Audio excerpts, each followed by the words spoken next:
5:36. Open the meeting. Today is the 13th. Okay, so I'll call the meeting to order, 5:36. Welcome everybody. I will start with the consent agenda. If I have a motion for the previous minutes. The first reading of the policies and the reports. I don't know if you want to do them separately or all together. See previous minutes. Oh, yeah, we didn't get previous minutes, actually. They were not attached? No. No. Okay. Okay. So I can say without previous minutes. Without approve your consent Okay. agenda. So do I have a motion to approve the consent agenda? I've got a question on policies. Oh, yeah, too. yeah, So yeah. this says first reading and then the link to the website. Mm-hmm. Was there any changes in any of those policies? I browsed quickly through the dates and didn't So- see any changes, so I didn't Yes. read every one of them. But you've already seen them, because Right. you're existing board members, you've already seen them. She's not updated some of the ones that were approved at the end of the year. Okay. So she has to make updates, but there have been no changes that will land in policy that you haven't approved through the Richford board or Right. through the Enosburg board. Right. So what we're looking to do is to have you approve the policies so that we can remove the single district names and put ERUSD approval date, and then you will still continue to get those policies on that rotation at every meeting. Okay. Okay? I have no other questions. Okay. Any other questions? No? I'll make a motion to Okay. approve. Minus the previous minutes. Minus the previous minutes, okay, no previous minutes. Do, having no more discussion, all those in favor say aye. Aye. All opposed? There we go. Agenda preview and prioritization do we need to shift the order of the agenda? Oh, hi. Hi, how you doing? How are you? Great, We thanks. meet again. Yes. Good to see everyone. Yeah, will.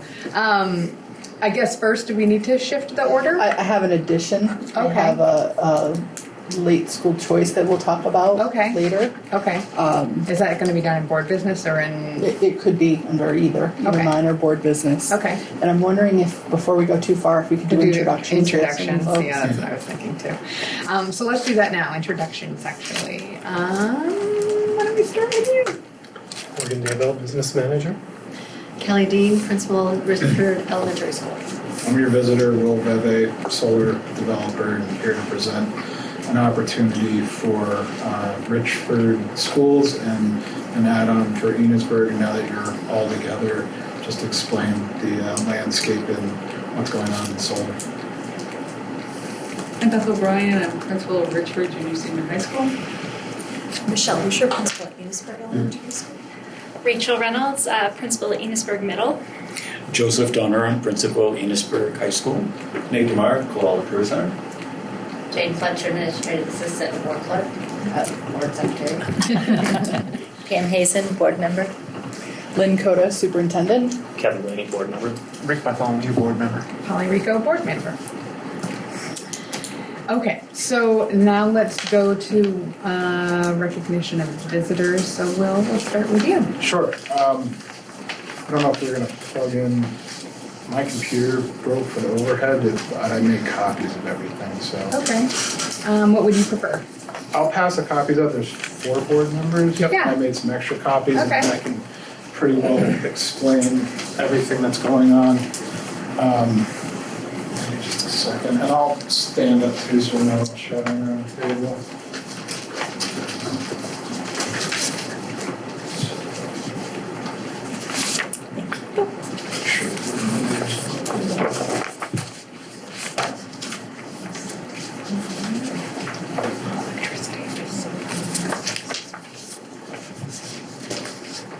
A nice color. Yeah. We also have a lot of carbon, but sometimes for these presentations we print a lot of paper. Yeah. He has extra. Yeah, I have a few extras too for anyone else that wants to one.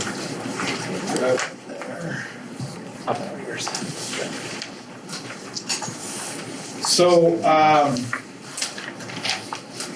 Again, my name is Will Veve. I'm a solar developer. My brother is running a little bit behind, but he'll be here as well. For the past 5 years, we've been developing net meter projects throughout Vermont, and we've successfully worked with the Enosburg schools, and we have additional opportunities with a project that's under construction right now in Leamington, Vermont, for the Richford schools, which would potentially be able to include high school and the elementary school. After I give that presentation, there's also another consideration, which is the project that we built in Enosburg, where there's additional credits that can be offered back to Enosburg schools, which we're already working with successfully. So to pace it out, I'm just going to go through the Richford Elementary and Richford Junior Senior High School opportunity to begin with. Right now, you guys currently have net metering. Well, I'm not actually sure if it's net metering, but you have this is my brother, Victor. Hey, We work together. sorry, traffic was real bad. So you guys currently have a solar facility on your roof. It's offsetting a certain amount of your energy, and it's producing a savings. New legislation just came out on the 1st of July that basically lifted the cap for certain municipalities and schools. So with that lifting of the cap and the ability to place extra credits with schools and towns, we have projects that are available. And the current project that's available is in the town of Leamington, which is kind of the Northeast Kingdom heading completely west. It's on an old sand and gravel pit called the Monadnock Stock Gravel Pit. It's completely permitted, and we are currently under construction. So this project is going to be finished in the next probably 60 days, and will come online this year and deliver savings to the current members. As of today, the current members of that project are the town of Canaan and the Canaan schools. I'm going to explain from the beginning what the opportunity is for Richford Elementary and Richford Junior High School. The project is ground mounted, meaning it's not a tracker system, which you might see off the side of the road where the things move. This project will only occupy about 4.5 acres of the closed out portion of the sand pit. You won't be able to see it from the road. 2,200 panels will be installed, ground mount. They run east to west, south facing, and it's permitted under version 2.0 of the net metering rules, which is an important thing to understand because right now we're in version 3.0 of net metering. So this project was permitted a couple of years ago, and it's at the highest rates possible for a new project that would come online. The panels are going to produce a couple things, actually 3 to be exact. Electricity, which will be fed back into the grid and goes to Vermont Electric Co-op. Renewable energy credits, which get retired and go back to Vermont Electric Co-op, which helps promote the state's statewide energy goals and makes the project 100% renewable. And then the third thing is net meter credits, which are what we're able to work with you on as an off-taker and place those onto your bill to help offset the electrical costs that you spend with VEC. What are the benefits? Pretty straightforward. We can save you money on your electric bills. And I did a full study on the electrical spending for the junior, senior high school and the elementary school.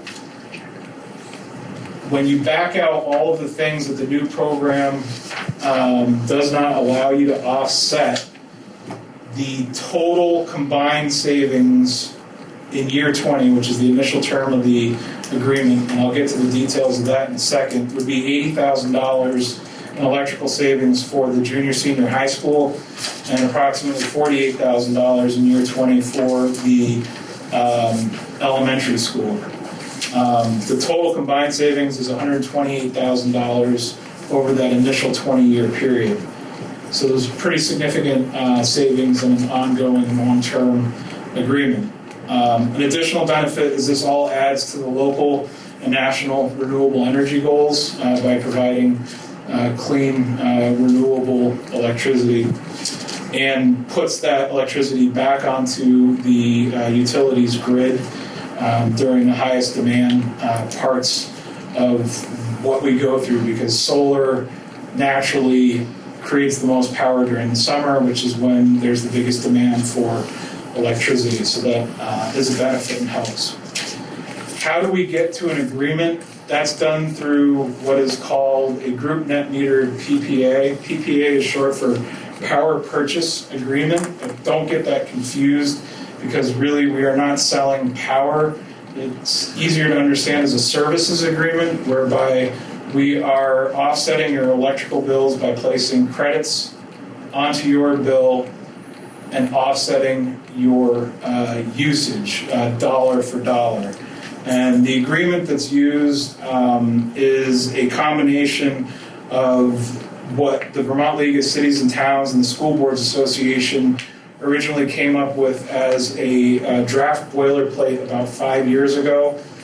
Green Lantern worked really hard with everyone to perfect that agreement, and we've used it over 50 times on over 50 projects throughout the state of Vermont to make them financeable and deliver savings to schools like Richford schools.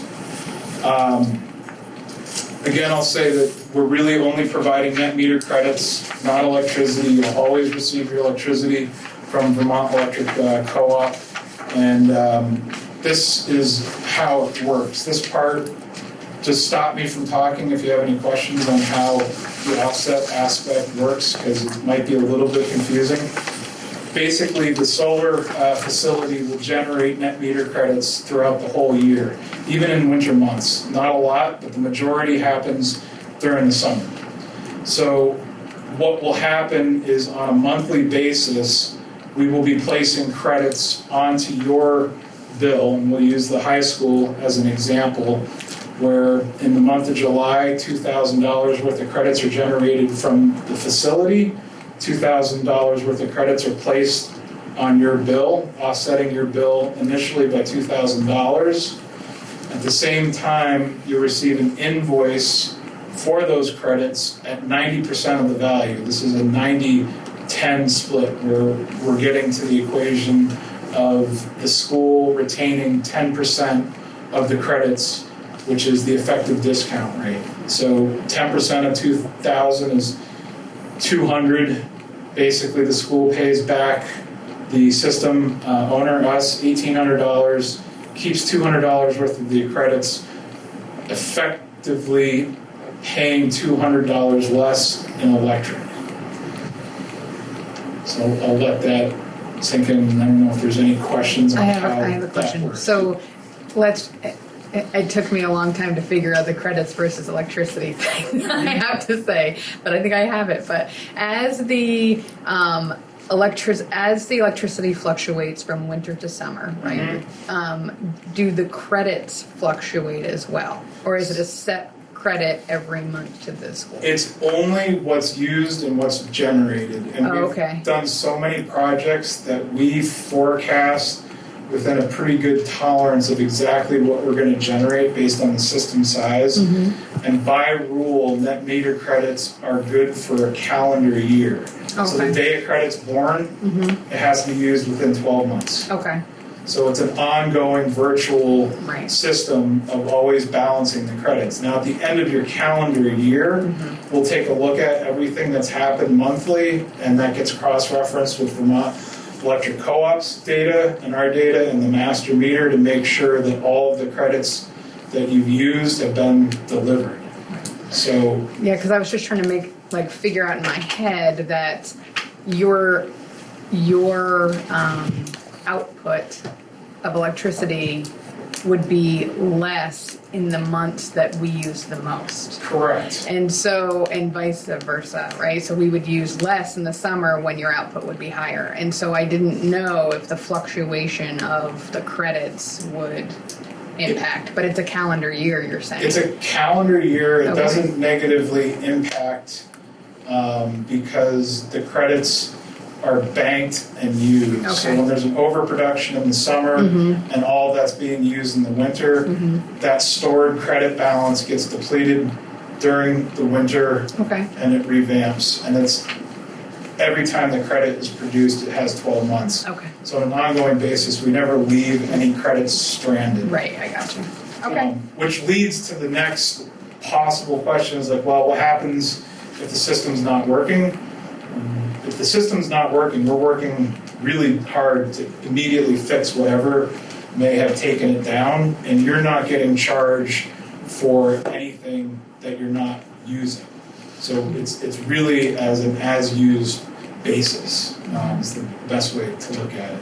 And that's all spelled out in long form on the net meter agreement, which I know now that you're a combined board, the previous Enosburg board has been through, and it's the same exact agreement that works for the projects that Enosburg is taking part in right now. Right, I think I remember that there was a piece in it that said that if you didn't remedy the failure within a certain period of time, Correct. that the contract was null and void or something along those lines. Yes, Yeah. in a worst case scenario, if it's right. never fixed, then Right. you're out of the agreement. But because of the way the financial model works, this is all monitored through the internet. If a panel goes down, we're on it the next day. It takes a couple hours to switch panels out. The biggest downtime that we've had on a project was in Lindenville. Transformer was struck by lightning. Project was off for 2 weeks. We got it fixed immediately. We're highly motivated to make sure that the system's always working because that's what we need to produce the credits so that the whole system of life works. You had a question, I basically. think. Yeah, you said the caps are, as of July 1st, the caps have been removed? Yeah, so this is really interesting and good news for the whole state. July 1st, legislation was enacted that lifted net metering caps.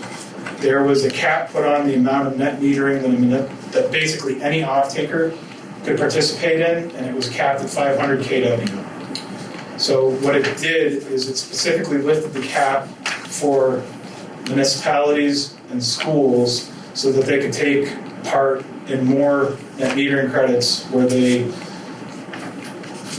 previously could not have taken part in. So it has opened more opportunities for schools that have large, over a half a megawatt in demand. In this instance, Richford Schools does not have over a half a megawatt in demand, but in the combination of the Enosburg makeup of all the different entities that you guys are also overseeing at Enosburg, they do have over a half a megawatt in demand, and they're able to take additional credits now, where prior to July 1st, they were by rule not allowed to take any more credits. Okay, so we have no maximum credits now, or do we have a maximum? So from my research and understanding of what Richford Schools currently has, you have basically a 50 kW on the roof that's delivering on average $50 a month in savings against a almost $5,000 a month bill. So you have an extremely low percentage being offset by that system. So you have the ability to join and offset 100% of what's left of your bill in our current project. And we could deliver more than you could use. So the way that we work, how much we can offset the bill is we take the non-eligible aspects of the bill, which are energy efficiency charges. You're not taxed because you're a tax-free entity. Any savings from a previous net meter solar agreement, and then customer charges. So once I back out all of that on a monthly basis, and then do your 12-month annual spend, which is what I studied over the course of 2 years to make sure that we're accurate, brings us to, and I'll just skip to this part. If you go to the Richford High School value pro forma right here, this explains the breakdown on how many credits we can place with each of your schools, what the credits are worth, how it offsets, and the basic business transaction. So in year one, the current retail rate for our project is basically 15.5 cents. That's the statewide residential retail rate. That's how net metering works. It offsets at that base rate. And then we get 2 extra pennies as an up adjuster for a total net meter credit rate of 17,417 cents. That has a cash value of $41,800 when we allocate 240,000 kilowatt hours to the school. And that allocation is based on the applicable bills that Richford High School pays to Vermont Electric Co-op multiplied by 85%.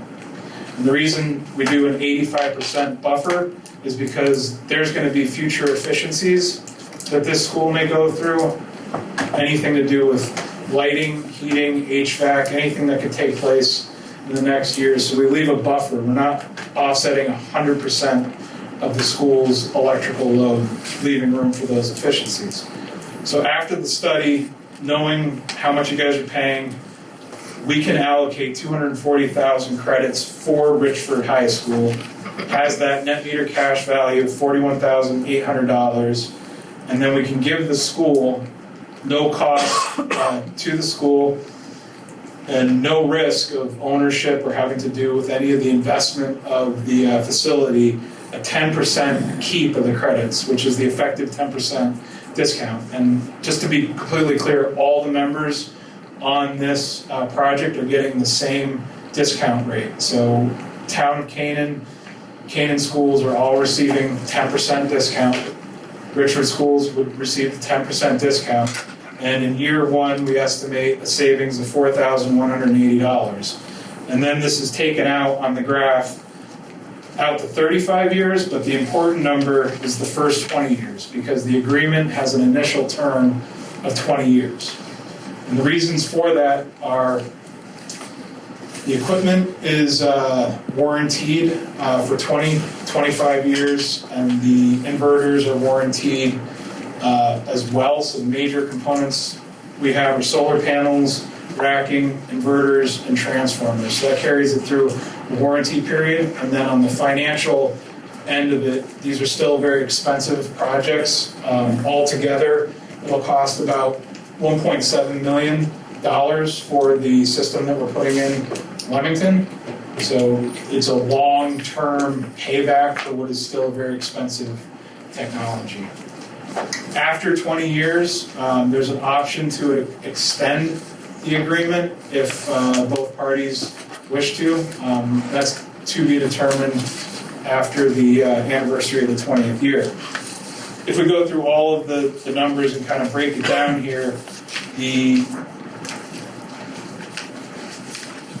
monthly or the annual savings for the is 4,180, and then the initial contract term savings is 80,371 in the first 20 years, and that fluctuates based on the retail rate increasing at basically 1.5% to 2% because rates are going up, they're not going down. And then you'll see that the adjuster falls off in year 10, and that's programmatic. The positive adjusters are only good for the first 10 years of the commercial operation of the facility. The allocation, you'll see, degradates, and this is a modeling thing because panels degrade, so over the degradation, it matches it up so that we're always giving you guys the right amount of credits, and we annually true up everything. We also have a full-time staff now that came on full-time about 1.5 years ago, so all of this is managed in-house. And another good thing is Vermont Electric Co-op put a lot of money into a on-bill program, which if you've seen any of your bills, you'll see net metering allocation and a breakdown directly on your bill. So you'll also see that reflected directly in the bill as well. It's made tracking these systems on a financial side a lot easier for everyone involved. Now on the back end business side, working with Morgan in the business office, the only thing that happens is there will be an additional invoice sent to Morgan on a monthly basis that offsets the credit relationship that I explained to deliver your savings. So that there isn't too much additional demand on anyone or the need to bring in extra people to service the agreement. Another thing that we offer is we will pay the attorney's fees to review all of these agreements, which we've always done, so that this is truly a no out-of-pocket. Your attorney or our attorney? Your attorney, yep. So that you guys aren't having to pay for the attorneys. The most we've seen is like 4 or 5, maybe 6 hours worth of review. It's pretty straightforward now. And I don't know, you'd have to tell me if you guys use the same attorney for the Richford schools. Yeah. So your attorney is very familiar with this agreement already, so there wouldn't be a lot of back and forth on that because they've reviewed it multiple times for the elementary school in Enosburg and the high school, etc. So I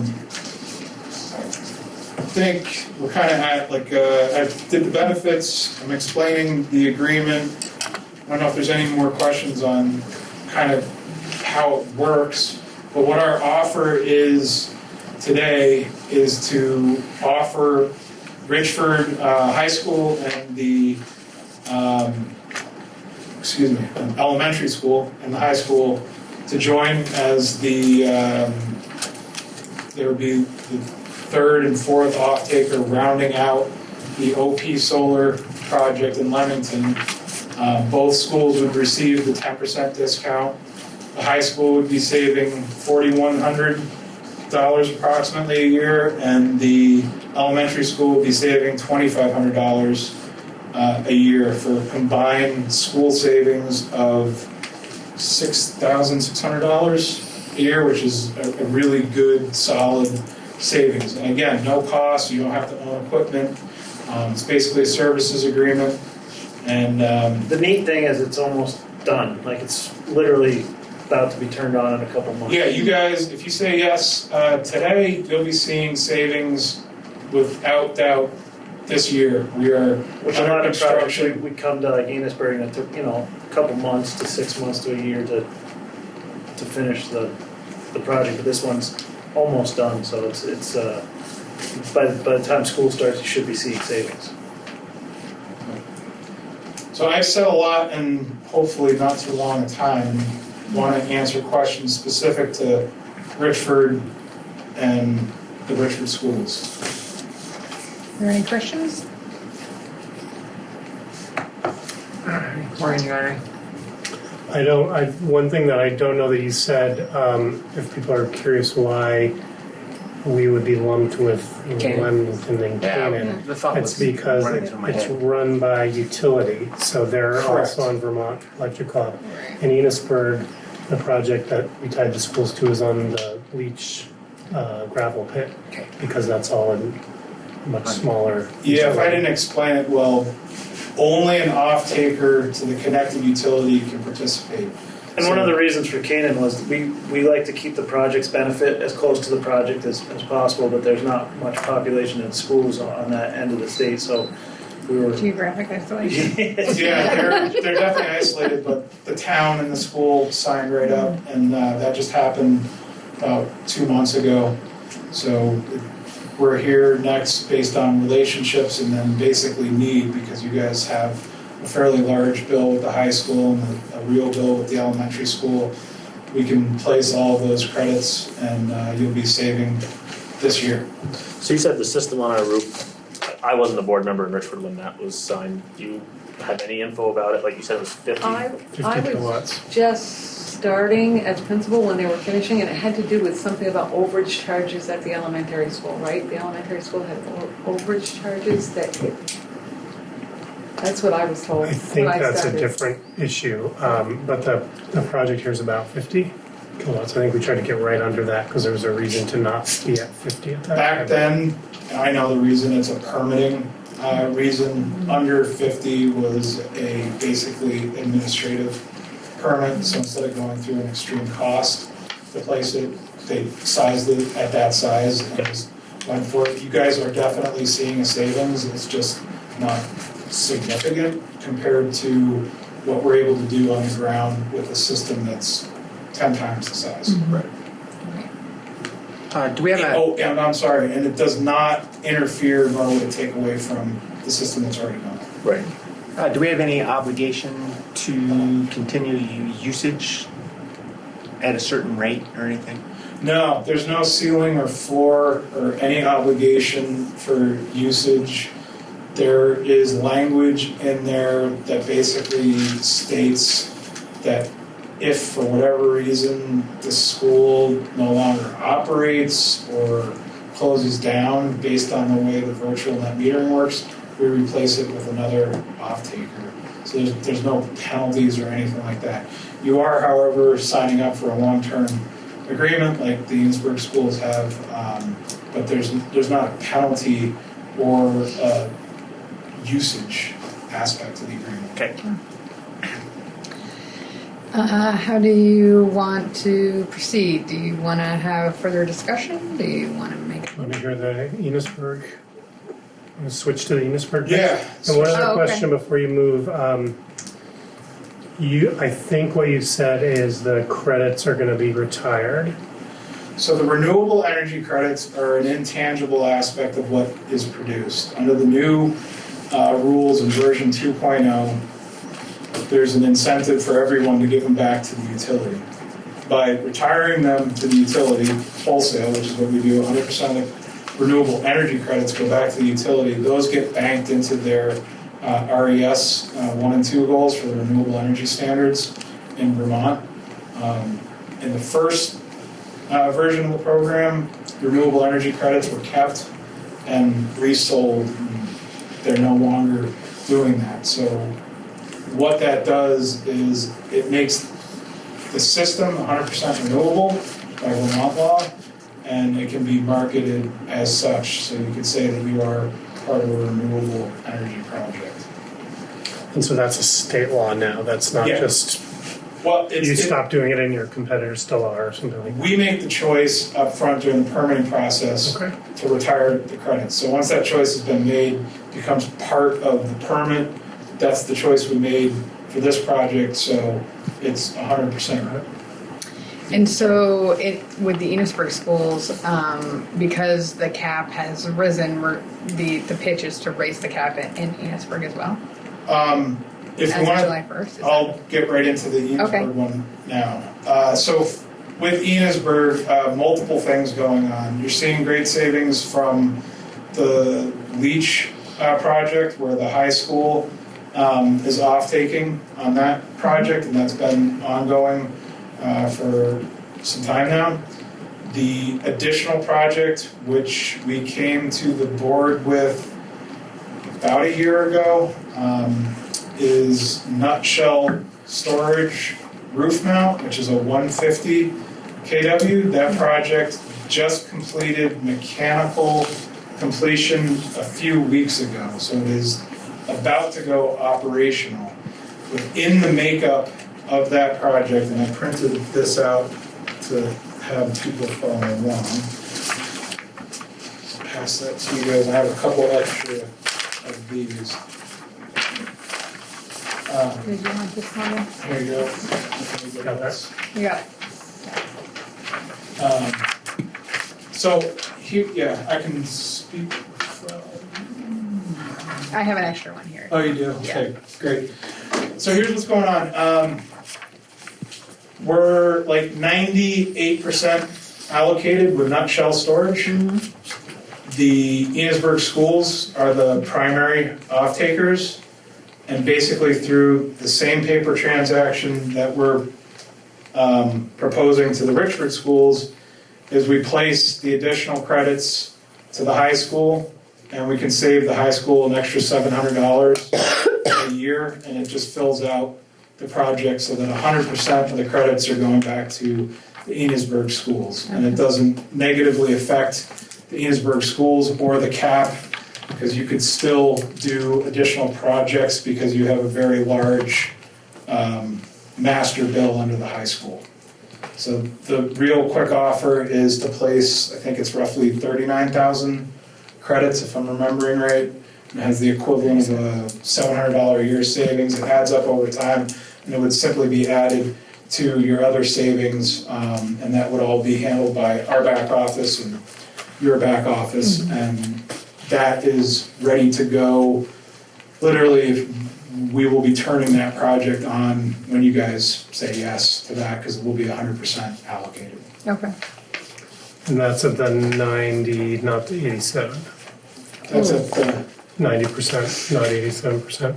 That would be a 90-10? oh, it's 90-10. Yeah. Okay. Yeah.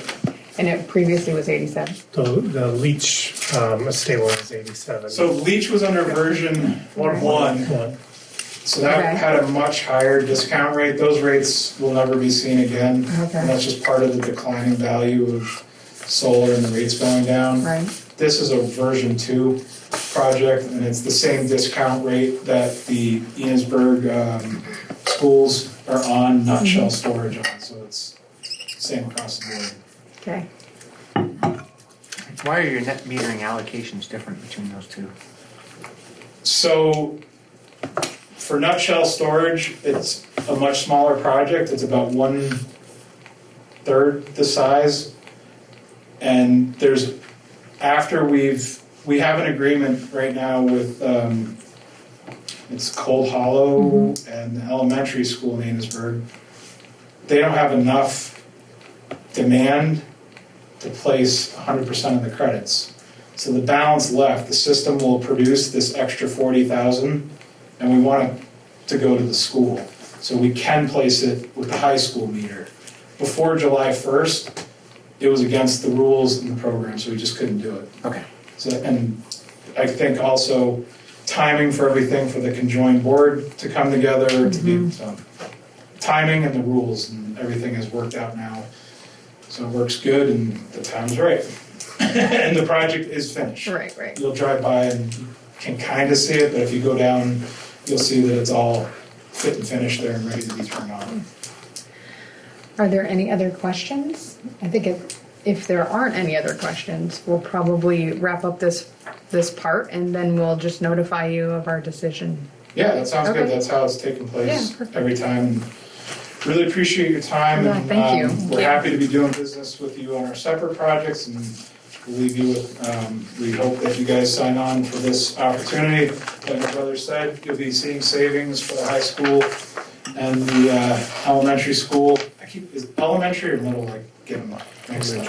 Elementary school this year, and within days for the high school in Enosburg. Great. Yeah, we're excited to turn on these projects, so it's a very unique situation to come in here and say, hey, we're gonna turn it on tomorrow, pretty much, so it's neat for us. For anyone that wants to take this, and this is all the same information that I've emailed to Morgan, this is a draft net meter agreement, which is exactly what we're using. I'll leave that along with my presentation copy. And you guys can have a great rest of your meeting and a wonderful afternoon. Thank you. Great, thank you so much. Have a great night. Yeah, you too. Hope you don't get stuck in traffic. I was coming on the Sounds great. Thanks. 89 north, and Yeah. towards St. Albans, they all just decided to put on their brakes. Yeah, no, I bet. I was like, all right, this is cool. Thanks. Thanks a lot. Yeah, bye-bye. The traffic in like downtown Enosburg-Richford. Okay, so now we're moving on to school spotlight. So that actually, I'm gonna be transparent. I was on vacation last week, so Doreen did this agenda without me there. And the spotlight I'm gonna talk about under my Okay. part, Okay. but we don't need that time Okay. this month. We will next month. Okay. So financial business report, Morgan. Okay, so you have my report in the Yes. packet. I've got a bunch of motions some which I'd like you to consider and some which I'd definitely like you to make.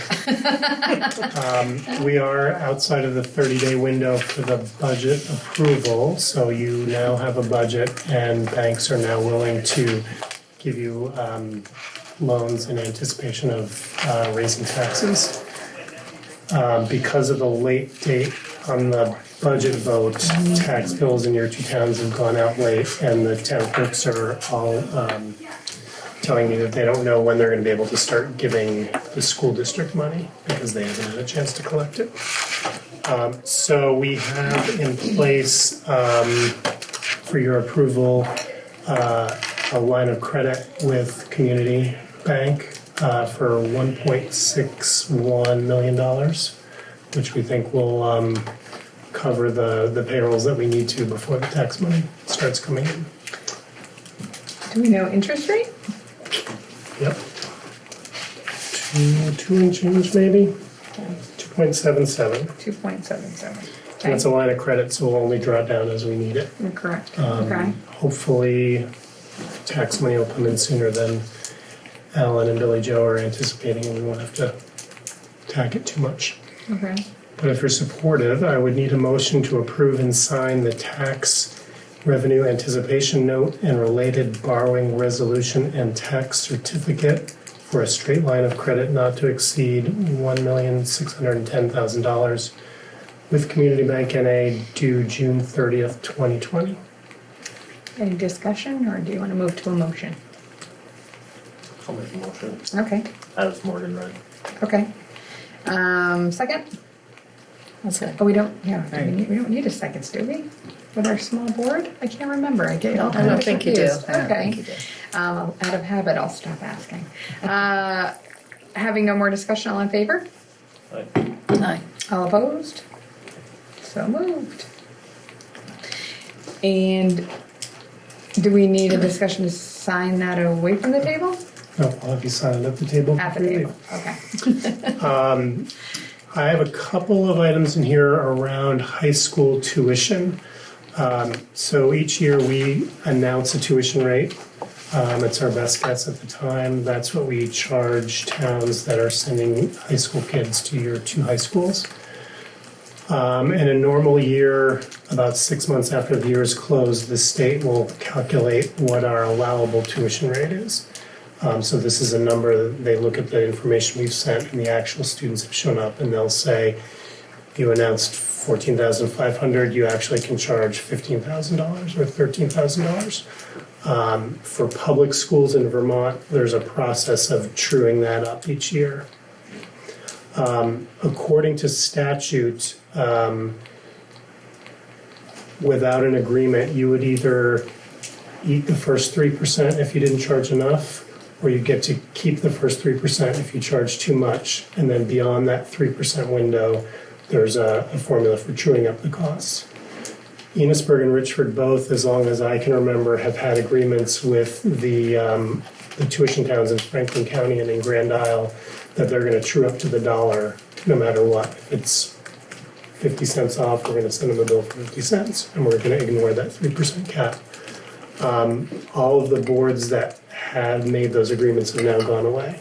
So if that's something you're still interested in doing, I would need you to make a motion to enter an agreement with Northern Mountain Valley UUSD to charge or refund the entire difference between the admittance and the allowable tuition. They met last week and they were agreeable to that.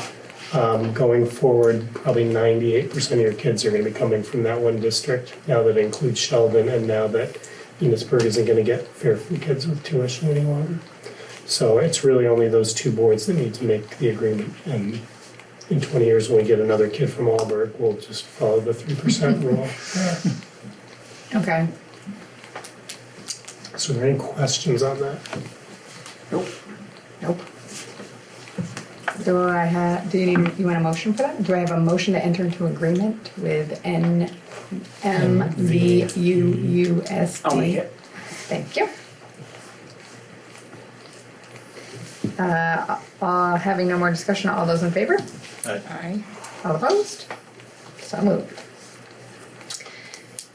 So So another issue around high school tuition, and I will confess that Lynn and I haven't had a lot of time to discuss this together, but we're finding over the summer some situations that are popping up with the merger. For example, a family with a parent in Montgomery and a parent in Richford sending their kid to high school in Enosburg. That was a tuition kid from Montgomery because even though Richford had high school, the kid was going to a different high school and that tuition bill was going to the other parent. Now that those two towns are a single district, the argument can be made that Montgomery shouldn't be paying tuition, number one, and number two, absent any other policies, which you really haven't had a chance to get into, that kids shouldn't be allowed to stay in Enosburg because they're a Richford resident and they did not fill out the school choice application. So what I think would benefit us is some kind of clarity on how to deal with situations like that. Also, if you've got a kid who's been going to Richford all along and their family moves to Enosburg, are you going to make that kid transfer to Enosburg? Right, we had talked about having to come up with those kinds of policies. But sooner we're than living later. in real time Yeah, I with know a few exactly. of these now, and it's hard to. Right. So there's some competing things that we're trying to figure out. Is one is the result of the merge, and then you have residency Right. stuff that's on top of this. So it's like policy and statute. And So wasn't it part of the Articles of Agreement that they couldn't move for 2 years, right? So the scenario with the kid wanting to come to Enosburg that's in Richford and not doing the school choice, I think that wouldn't that 2-year moratorium hold? I don't understand why that would change anyway. Yeah. Don't Montgomery students have school choice though? Yeah, but okay, so that's the issue there. but is- wasn't there a parent in Richford? So so wouldn't that So negate if the there was school a parent choice? in last year, if there's a parent in Montgomery Right, and a that's parent in what it says. Enosburg, and the kid went to Enosburg, Montgomery wouldn't pay tuition Right. because they had a parent who was a resident in that district. Right. They now have a parent who's a resident in that district, but in a different town than the high school. And we're not going to be having tuition going back and Okay. forth between Got it. Richford and Enosburg. Right. So I've talked with Jane here, I've talked with Sally, and we think there's maybe going to be 2 or 3 kids who, if we dig into it, are going to fall into that category. And so we're just looking for some kind of guidance on. So let me just Agree. clarify too, but if you have a parent in a choice town and you have a parent in a district, regardless of how big that district is, it negates the choice aspect, the tuition aspect. Never has. I thought that's where we got caught before, was that you found out a parent resided in Enosburg and all of a sudden you didn't get the tuition money. Right, because you Right. couldn't collect money when they had residency in the town. That's what I'm saying. So But wouldn't they it, still had choice, so they could go to a different high school in a Right. town where their kid. So if a father lived in Enosburg Yeah. and the mother lived in Montgomery, Right. and the kid chose Richford High School, you would pay tuition at Richford. right. Oh, Enosburg would or Montgomery would? Montgomery would. Montgomery would. Montgomery would pay tuition. But what he's saying is now we're one. So No, what do I you get do? that. I just thought, because I was remembering this scenario where we were losing tuition dollars because we found out a parent lived in the district. So now our district is this, and the parent lives in the district. Wouldn't we still lose the tuition dollars? Yes. I believe yes. You would lose That's the what. tuition That's dollars. what I'm. That's what I'm But thinking. the argument about losing choice because one parent lives within a district Yeah. is bigger, and I Right. want us to be so cautious No, I about know. this. I'll use myself as an example. I live in Enosburg, which has a high school. Right. But if my children chose not to attend Enosburg, Yeah. they have choice because their father lives in Sheldon. Right. So Oh, right. that is how it has been working. They Right. have choice because he lives Right. in I a see. choice town. I got you. But this part, this is going to be a huge Pandora's box if we Yeah. No. we have to do this correctly. Like we have to be careful about how we're stepping here. In what way? Well, I mean, I guess, So the example of, you have one parent who lives in Richford and one parent who lives in Montgomery, A choice down, doesn't have to be. a choice town, right. and the child wants to go to Enosburg. Okay? Yeah. So what we're saying is Montgomery really wouldn't be billed for that because one of the parents lives in that district. Right. But I think what I'm hearing you say is because we haven't done the inter-school choice policy, that you could take a stance that that child doesn't have choice because they have a parent who lives in Richford. That's the place where I'm saying we need to be careful. Right. Especially because those towns fought to maintain choice. And we said, exactly. you will not lose school your choice. We were told that and we said that, and this is something that, because the language does not say, in the statute around residency, it doesn't say town, it says district. Right. So that's what makes it more complex. And like Beth and I were trying to have a conversation about this today, and so many things are like competing in this. So it's like we're gonna talk about a school choice request. Like there's a little element of that. You're gonna have issues like that where you have residency things between parents, and then you're gonna have. So can it be a status quo until we get the policy written? For instance, even in the Articles of Agreement, they kind of, I think that's what they were trying to do by saying nothing will occur in these 2 years, 1 or 2 years, was trying to create that status quo. Why can't we, as a board, say, we're gonna keep how it's operated until we can have the conversation and come up with those policies? I think that was the intention of the articles, That's but the what way they're written, know. it refers to the District. town that the student resides in. And so in that situation I just told you, even though the student was going to Enosburg, they've been residing in Richford, but they've been able to go to Enosburg through the school choice. Which So I think they is fall still, in the cracks. but They fall in isn't- the cracks in the way that it's written. but isn't that the same, isn't that how it's always been? It's like the kid could come to Enosburg under the 129. He's talking about the other. Oh, you're talking about the other school choice. Tuition The tuition. choice. You're gonna lose money. Yeah. That's No. a part of it. I mean, that's in a Exactly. nutshell what we're saying is, Yeah. for these scenarios, you're going to lose tuition dollars. Yes. Saw that coming. However, the idea of the status quo piece is we leave students where they are, we develop these policies and figure it out in the next. Because in the one sense is, yes, we're, And we're sure that's how is this a rule or is this a law? About the tuition. Law. So, if you're gonna have tuition, if you're gonna have school choice, you would think that the town that the choice is being made would still be responsible for the tuition. So But if you're why would- calling yourself a Montgomery resident in order to make the choice. So if you're calling yourself a Montgomery resident in order to make the choice, I would think that the town would still have to pay the tuition.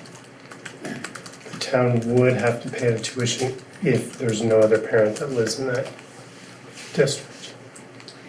So what happens now, so that you understand, is that every principal that runs a K-8 district does and Beth can attest to this, I'm sure she did it in Montgomery, they do their due diligence to make sure that there's no parent residing in the community where those kids are going to school, because if there is, they don't have to pay tuition. Okay. So they cross it off and save you, if you find 2 or 3 of those, that's a teacher almost.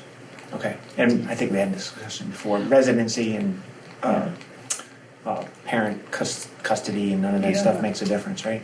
Or either There's like person 3 or- things on top of each other. That's what I really think if we could go with status quo and then we could push to attorney, like, it is even hard to define what the actual problem is because there's so many layers about how these things are interconnected. And like Morgan started this conversation with, we haven't had a lot of time to really sit down and see the connectedness between these pieces.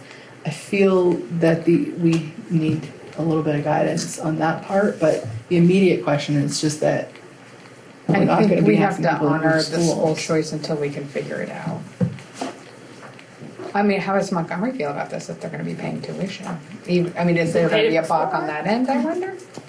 Or, I don't mean Montgomery, I mean choice towns in general.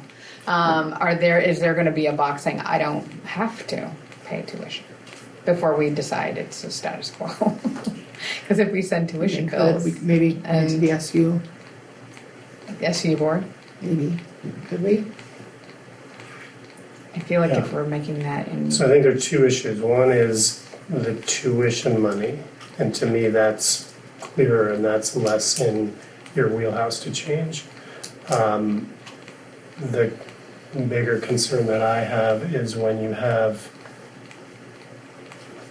that wider district has caused someone to not be a tuition kid because they had a parent in Richford and they were going to Enosburg, or they had a parent in Enosburg and they were going to Richford, how we avoid having to interpret that that kid has to move schools. Right. Right. I think that the board has to take action on that part though, right now, do you? I think we. Can we take action on it? I mean, that's the other, I'm assuming we can, but can we make exceptions? I thought that was, no. There is one a of the policy. policy committee, because we. So we need to clarify it in policy. I think they can give you some kind of direction to make the individual calls. If it's just switching between the two high schools. I mean, I think the kids should stay whatever high schools they're in, but What if they're an 8th grader going to 9th grade? then they go to whichever school. That their Choice? parent, No. oh, But now? That they on chose. August Well, 13th? oh, God. So they were an 8th grader in Montgomery, They're an 8th grader now. They went to all the visits. in Enosburg, but their parent lives in Richford, and they were intending to go to Enosburg. but they wouldn't have done that before anyway. They wouldn't have done that. See, I just, They would not have done we're the that. only, are we the only district? They might have been operating shopping around, Here's but part of I the don't know. issue We is turned that we're away one of parents only today who were 6. shopping. We're one of only Oh, 6 really? supervisory unions And with that- 2 high schools. So that is a little bit, it makes it more complex in our And case. you're one of the most dependent on tuition kids. There are a lot of high schools that just don't care about this because it's such a small number. and then there's some that are sending out pamphlets to attract students. Except for all thing with their 17% tuition in students or something like that. I kind of feel like we should do no harm Yeah. until we are Sure. 100% certain, and we will, you know, And in the Articles of Agreement, it still comes back to like, no kids are going to move. So if it's an 8th grader who is in Richford, is going to go to Richford High School, right? Like that was no kind of movement, status quo. That's where I'm feeling until But we it's, each student will attend the school that a student residing in that town would have attended. yeah. Okay. So that's not where they were. Yeah. I don't think that covers the But it Enosburg says- kid who has a Richford parent, and now it's the same district. Because they It's might a have gone Montgomery to, kid Oh, going, that has a parent in Richford. Right. they might have That gone to wants to all go the to Enosburg, like open houses and right. introductions Because their parent and signed resided in up. Enosburg. Not necessarily, No. because their parent resided in Montgomery and they had choice. Oh, right. And then we merged, and now are we gonna say to that student, you can't go to Enosburg even though you've spent But they're all not, spring but planning to Montgomery go has there? choice. Why can't they go to Enosburg? If we stay status quo. Because they have a parent in Richford. So But we Montgomery lose trumps. $14,000. But Montgomery's not gonna pay that bill because That's there's a where student I'm in that wondering, district. that's where I was like wondering about the other side, is like, we need to have a conversation, like, if Do we we're have gonna any send you scenarios tuition that are bills. that way? That would we looked and there's 8th grader going in. That I don't know. I mean, this one This is, scenario, Is the an 8th one- grader. it is an 8th grader. I know the kid. Oh, no, the one that I brought forward is an 11th grader. Yeah. So there's at least two. Is it what grader? 11th grader. Oh, I'm thinking of I'm thinking of a kid going into 9th grade, so there's another one. So, cause that's where I'm like having the conversation, like, if we're gonna start sending tuition bills, like, we're saying status quo, but nobody else is saying status quo, I think we need to have that conversation first. We start sending tuition bills and they say we're not gonna pay it because. Well, I mean, it's happened. I mean, it's It happened always before. It always happens, true, I It guess. just, it's a bigger problem. Right. You are going to send a You have- tuition bill because that's what Montgomery wanted. They wanted to maintain their school choice. And that's the cost of doing business. True, true. Maybe that should be one. Good point. Yeah, comes at a cost. Yeah. So I don't think your articles protect this student in that case, but I do think they give your superintendent latitude To make the fix decision. that. I would like you to tell me to do no harm. I think it is Yeah. wrong to tell a kid on August 13th, sorry, No, you're gonna go to exactly. another school. Especially a No. Because 11th we've grader. just Yeah. uncovered this and No, I know. we need some guidance and I feel like we're in the kid business and I think. if we need to correct it next year, we I get think guidance. that's fine. Yeah, I think that's fine. Yeah, Good. but We need to, We need to address it. yes, absolutely. Sooner and than later. maybe we should reach out to some of the other supervisory unions with multiple high schools. Right. So I was thinking I I think would we're- reach we're out good. to the VSA and the VSBA and they'll connect us to those 6 and how maybe they haven't even kind of identified this yet. I'm not sure. It has been our practice through this process that we sometimes are the first to uncover these little weird intricacies.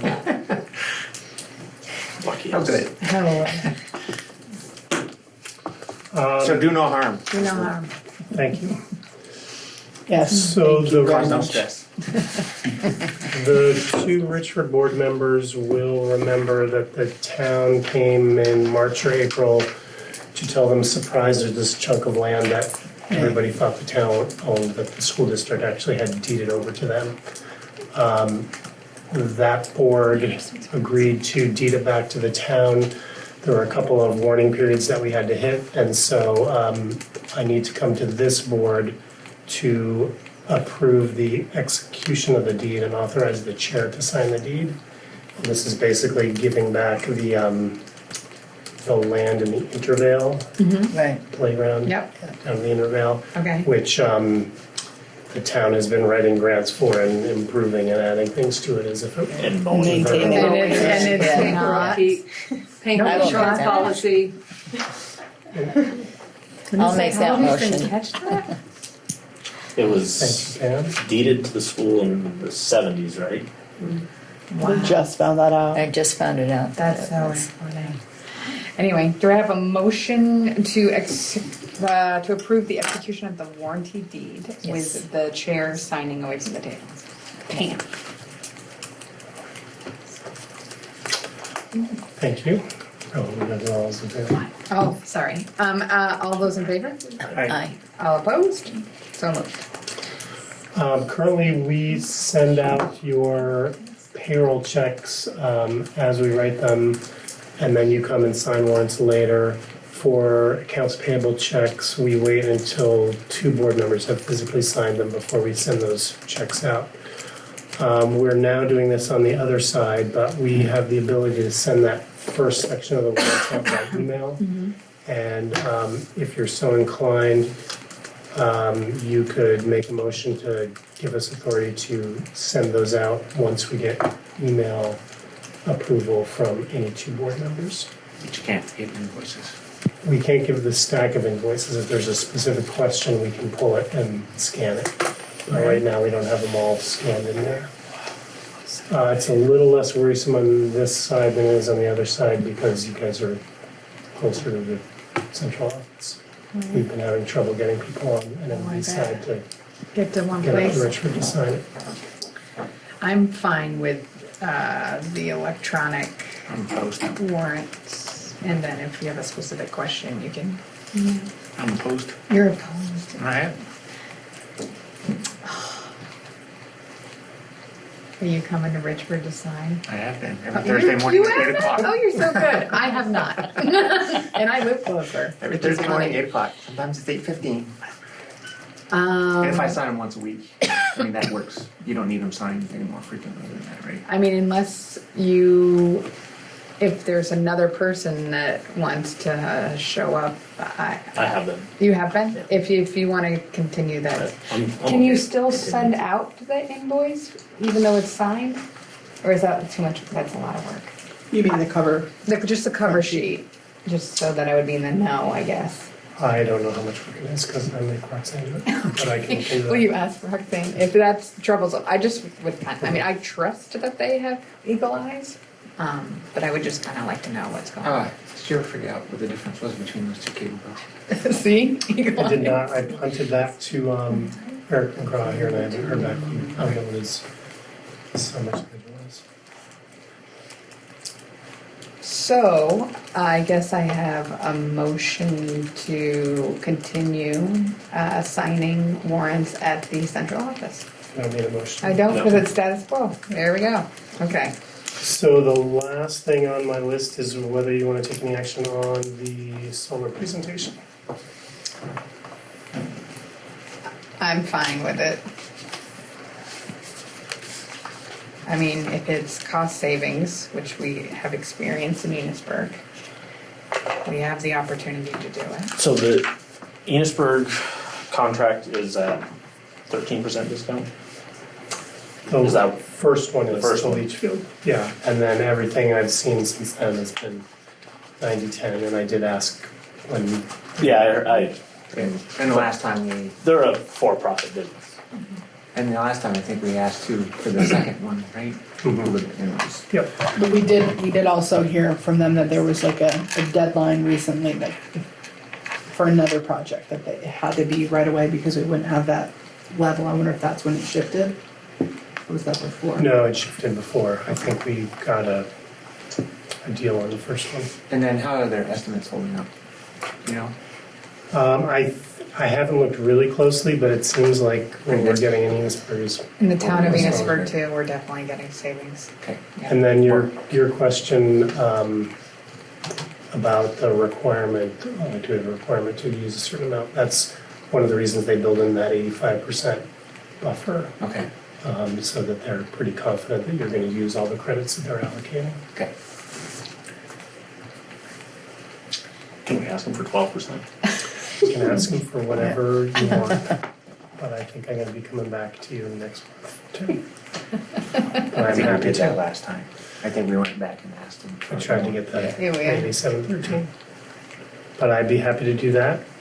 If it's something you're interested in, we probably want a motion for each of the two proposals and make it pending legal review. Okay. So do I have a motion for the, adding the Richford Elementary School? Elementary And high high school. together, right?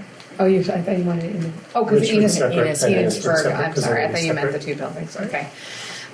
Enosburg, or Richford Elementary and High School, adding them to the contract, the PPA. Do we have a motion?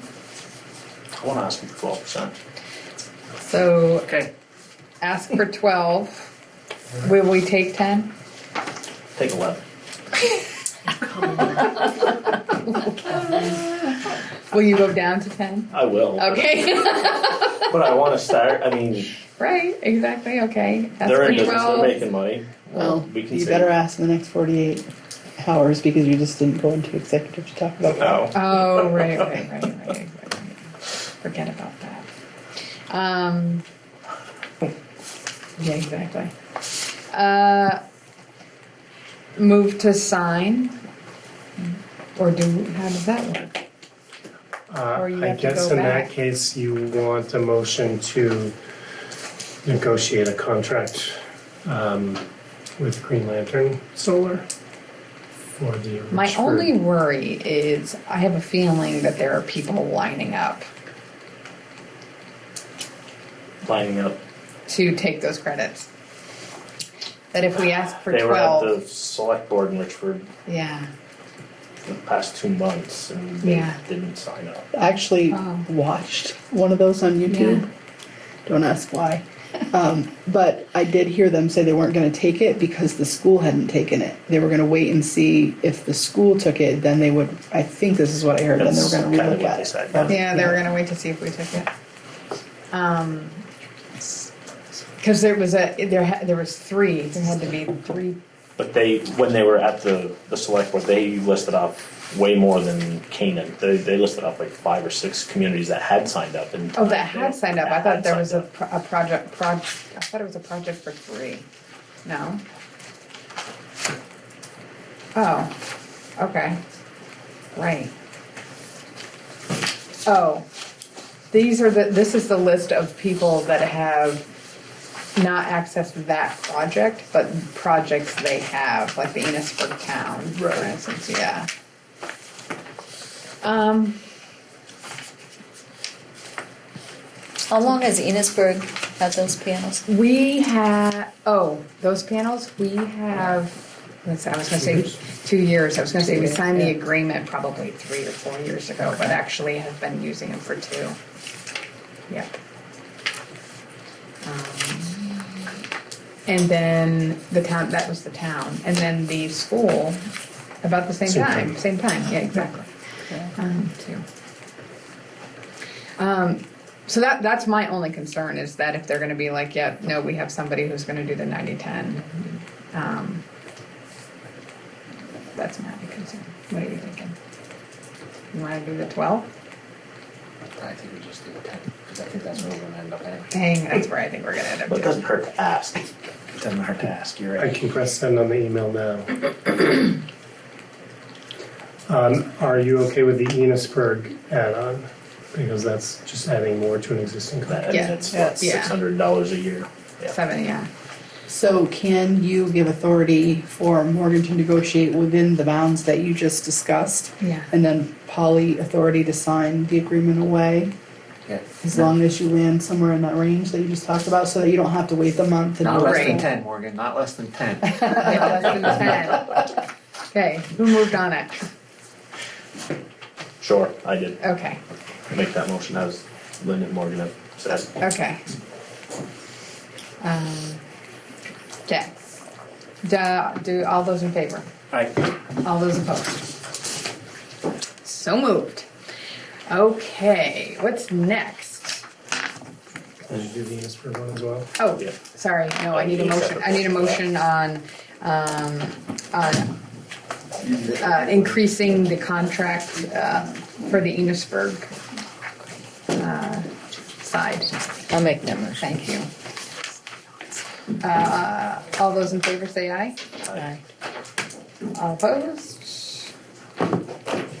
So Let's see moved. if he checks his phone while he's driving. Bad. It's a sting operation. I'll have him pulled over. You never know. I suspect he probably does. Okay, so now we have the superintendent's report. Lynn Coda.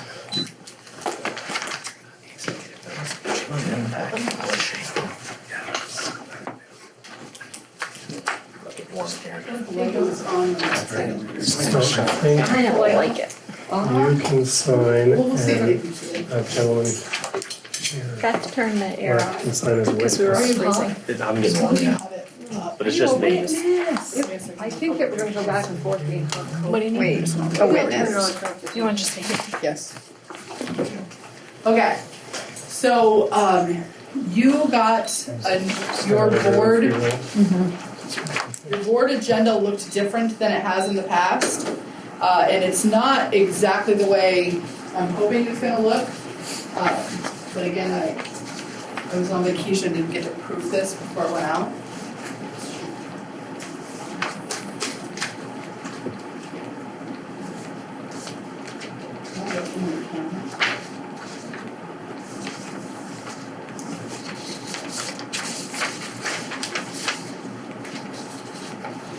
So we have been using a new meeting template that we're really liking. We're using it for our leadership team, we're using it for our in-service agendas, and we're finding it really useful because you can use it and you can turn it into your minutes at the same time, and you can identify what your next steps and tasks are. You can plan for your future agendas right in it. It's actually a meeting-wise template that comes out of Harvard.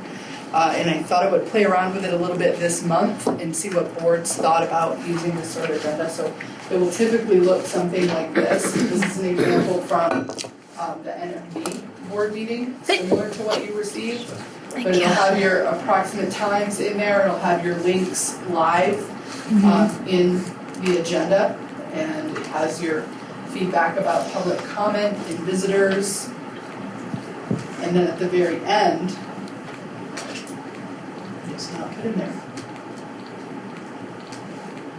I guess we have it on set future agenda, but what did you think about the template, the format that you received it? I liked it. You okay with us trying this for a little bit? Sure. And if it starts feeling like it's too much or it's not something you want to use, just give me that feedback. Sure. I see you picked a logo. I know, I was just thinking the same thing. Yeah. I like it. We did What number we was it? surveyed several 8. groups. We surveyed our central office, our principals, and all the board members, and that was the top choice for everyone. I think it was, the feedback that I got was, it was kind of the unifying message that everybody really liked by having all 6 towns there on the top. I like the tree. Yep. It's a people tree. It's a people tree. Yeah. It's a tree made of people. Okay. All right, what? All right, so I want to talk through kind of some strategic planning work that we've been working on. First of all, I just want to mention how much I have appreciated this summer, even though I enjoy all of you board members. We spent a lot of time together in the last couple of years, and to have time to focus on instruction and learning this summer was such a breath of fresh air. So I feel confident that we've been doing some really good work, and I'm excited about the direction we're going in, and I wanted to share some of this work with the board. So you may have seen something that looks similar to this last year. This is our continuous improvement plan, and this, I have a really hard time navigating when it makes me look like I have 2 screens, so I'm struggling to get my cursor in the right place. So we have, through our approval of our grants, we have to do a lot of work to identify what our goals and priorities are for our organization. And in the past, we've done that through developing an action plan. And those were requirements that we had to do in order to receive our federal money. So it has not been comprehensive, it's only been what we're spending federal money on. But it's a tremendous amount of work, and it actually was a valuable process. So last year we began thinking about this differently. We started thinking about, it doesn't matter if it's not something that we're going to spend federal money on. If it's about our plan for improving our organization, let's make this a really meaningful process. So we've done a lot of data digging. We've been looking at, we've done deep data dives on all kinds of data within our organization, within each individual school's comprehensive, looking at the supervisory union. We've also done work studying the DMG report. We had an audit on how we're providing services to our students, both in general and special education, a couple of years ago. So we studied those results. And what we've done is we've come up with a continuous improvement plan for our organization. So we've tried to make this so that we're aligning the priorities that we have to align through the Agency of Education. So you've heard about the annual snapshot, where we're going to get feedback each year in 5 different categories. Our continuous improvement plan has all 5 of those categories: academic proficiency, personalization, safe and healthy schools, high quality staffing, and financial efficiency. So we've decided to do that alignment. So those are the state's visuals. What we're focusing on is unique to us, but they fall within those same 5 categories. So what you saw last year had different visuals, and some of the content was different. So what is different this year is that we've tried to use a coding system so that we can be really clear about, when we're working as a group, what priority are we focusing on. So academic proficiency, for example, AP. So there are 4 areas that we're attending to under academic proficiency. So when we're working collaboratively, the agenda may say AP1, because we're talking about strengthening our support system for all students. So we're using that code to be able to track how much time and effort we're spending focusing on what our priorities are. And it's helping us to be really in tune with, if these are our goals, we should be spending a large portion of our time focusing on these goals. So I wanted to show this to you. Because my report didn't go out to you with those live links, I can email you what I'm showing you today later so that you can have all these things live. So that continuous improvement plan feeds into the work that,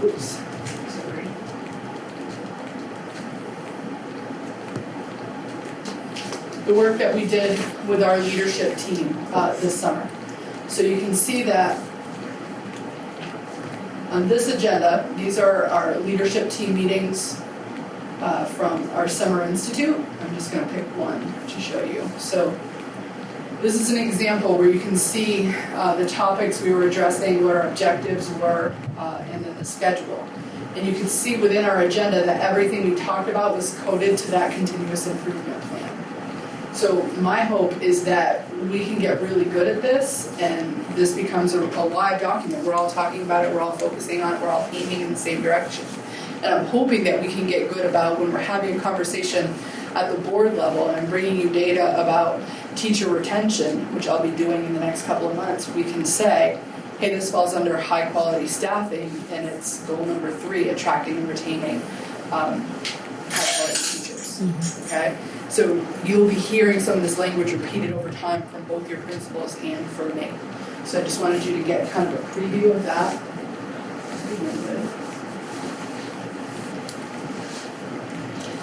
The other piece is that we're trying to be really good about identifying how we're supporting our teachers and our staff within our organization.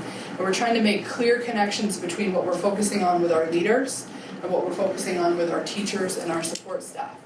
So our goal at the start of the summer was to be really transparent and to be able to come up with some document that could track all of the things that we're working on and all of those priorities. So what we've done is we've created this document, which is our professional learning plan. And in this document, it kind of takes all the time that we have with our people throughout the year, and there's a color coding aspect going on here. So you can see that this is how the October work scaffolds into the November work, and you can see at the top which group is working on it, so that this is for our K-5 teachers, this is when we have everyone for in-service. So what I'm trying to demonstrate for you is that the planning for the professional learning for the organization is really strategic, tied to our continuous improvement plan, and we're working on developing a 3-year plan of how we're going to work on these priorities. Does that make sense? If you have a question, I'm trying to read your face. Nope, I don't have a question. Okay. So my hope at the start of the summer was that we were going to be able to have a board retreat during the summer. And when I surveyed board members, I made you do that survey a couple of times because I was not finding a date where I could get more than 4 or 5 people in the same place at the same time. And it was like 2 or 3 from one board and 2 or 3 from another board, and it wasn't coming together. So I spoke with the VSBA, and we talked about doing it in a different way. So in September, we're going to start embedding some board training into these meetings. So we may have like a 45-minute chunk at the end of the meeting. Maybe we'll spring our principals and let them go and Morgan and stay. Or they can stay if they want to.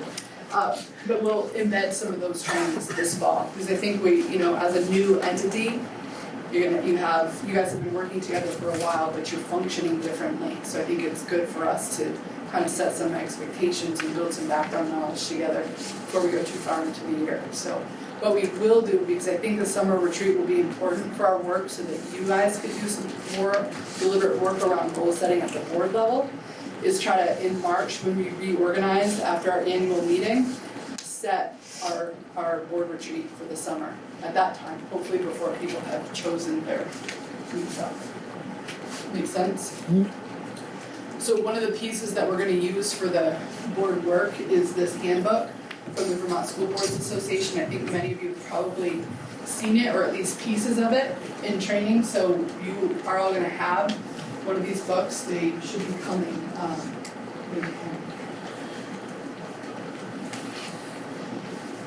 So I'm gonna be going to the SU board this month, and I'm gonna be asking for some direction at the SU board around two of our practices. One is around family medical leave, and one, members of this board asked me to give feedback on the unpaid leave piece and recommendations to the board about when we would approve either a teacher or support staff taking unpaid leave.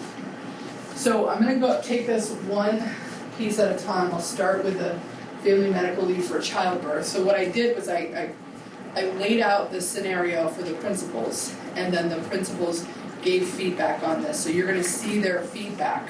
But at first, I want to lay out the scenario for all of you so you understand this.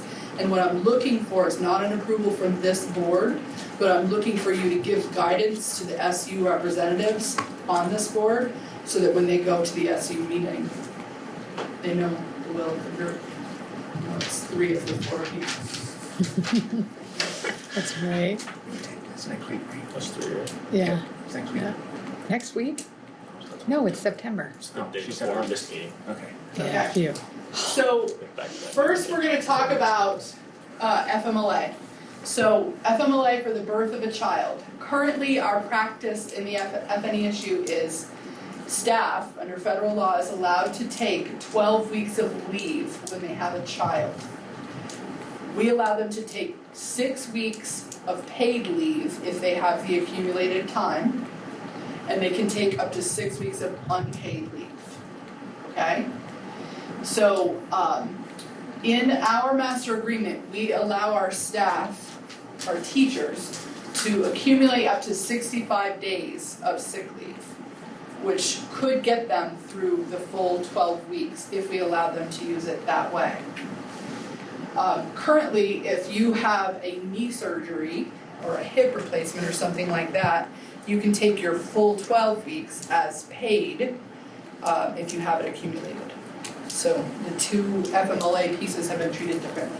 So what happens if you have a kid and then have the knee surgery? No, you're gonna have to take some unpaid leave somewhere. Okay. Yeah.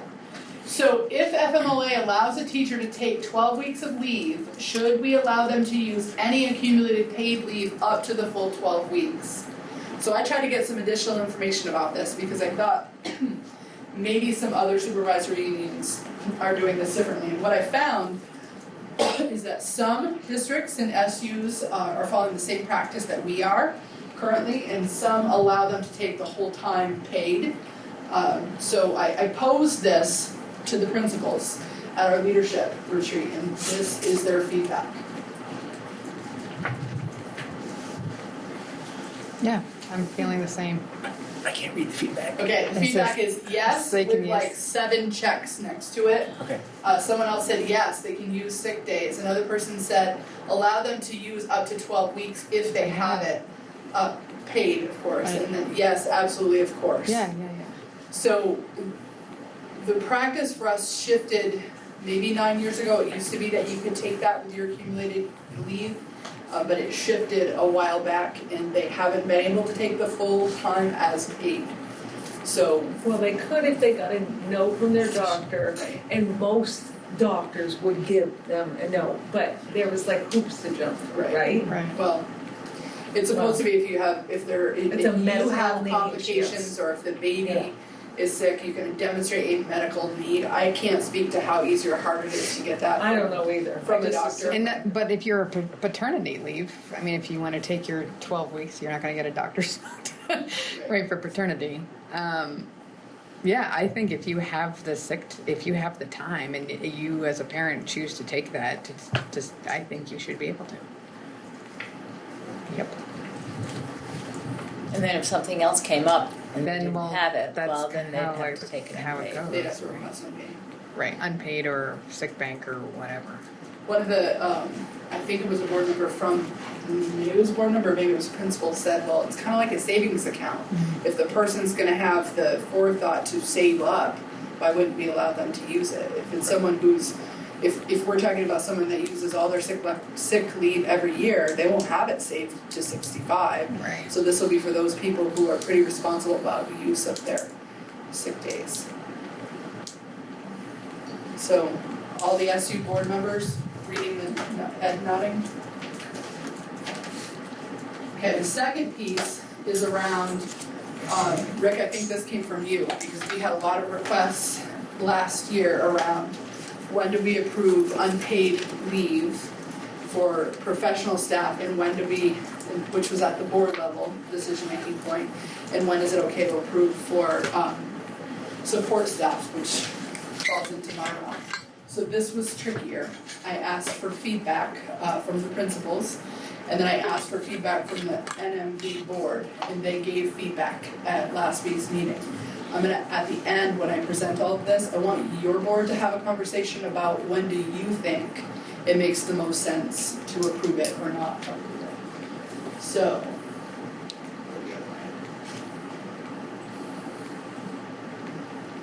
currently, professional staff requires board approval. Support staff is superintendent approval. There is a change, just some background information, a change in that master agreement in 1920 is that our support staff now, remember, can do combined time off. We made that change. The requirement that we have had is they must use all leave before requesting unpaid time. Mm-hmm. Where we're getting tripped up is they may still have leave, but what they're asking for might not qualify under that category. So the combined time off will help with this for our support staff. Mm-hmm. For the teachers, they may still have sick leave, but they may be asking to go to a friend's wedding. You can't use sick leave to go to a friend's wedding. Mm-hmm. So their request will come when they use up their personal days for the year, okay? So I asked the principals, under what conditions do you think professional and support staff should be allowed to take unpaid leave? And then this was their feedback.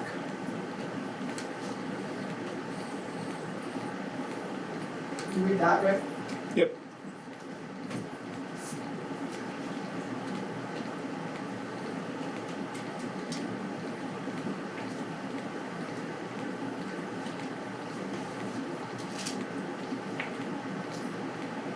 For reality TV shows? So I asked, I knew you wrote that. You can say, you can fault me out. I was not. I say you can. Well, she didn't have to. You did. What show are you going on? I know. Are you? Oh, no, but I was just saying, so my last two are mine, like if you were on Big Brother or something, you've got chose to go on the show, I think that would be something that the board should approve. No. Or Survivor or whatever, Amazing Race. Yeah. Or if you won like the poker tournament and you were going to Vegas for like win 10 million. Right. Might be that. So. See, leave time might not that's be where I get caught up is where if somebody's going to go make money because we're expending money to fill that I position. understand. So that's kind of like double duty. I feel like. I feel like it's gonna be rare. I want to know what However, show I'm going to watch I would later. probably take that one off because you wouldn't Is want it to a say golf? like if you're going to like the Champlain Valley Fair to sell pretzels. right, First, so that wouldn't count. Or but- that you were gonna take another job for the day that paid you more money. more money would right. Right. So that one I'm not so concerned with. But Yeah. on Survivor, I think the board should allow that too. How many times does that come up? I I'm guess not. for me too, it's kind of a time issue too, because remember we've had people who have requested an entire year off unpaid, but that was for professional learning, like education. That made sense. And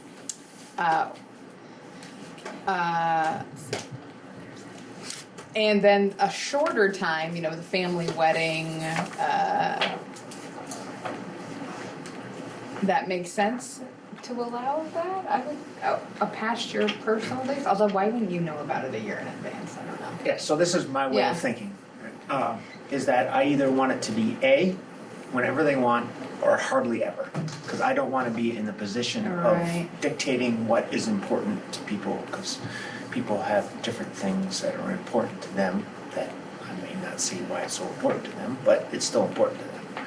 So I don't want to be making these decisions, because there's no way. Last year we had so many diverse reasons why people wanted this time off. is kind of the reason for the impetus for this. And with the flex time, I'm hoping that we can avoid some of this, some of this thing. So Right. so I also feel pretty strongly, it's a 180 day or 183 or 160 something or whatever day contract, and they sign that contract with the idea that, they can look for the next 9 months and say, yes, I'm committed to the school district for this time period. And I know things come up, and I think that, family emergencies, car accidents and all that kind of stuff are pretty obvious that, we would allow those. But other than really extenuating circumstances, my thought is that I don't want to be making these decisions. It makes it difficult because there are some people who every single year want unpaid time off. And their job is important, and else we wouldn't have them here. And it's hard to find subs. Right. But there are some people who never need extra time off, and then there are extenuating circumstances. Right. So, that's understandable, but it does seem, at least for me, that it seems like it's the same people year after year that want extra time off. Would you say that's true? There are years I can say Yeah. that happened for sure.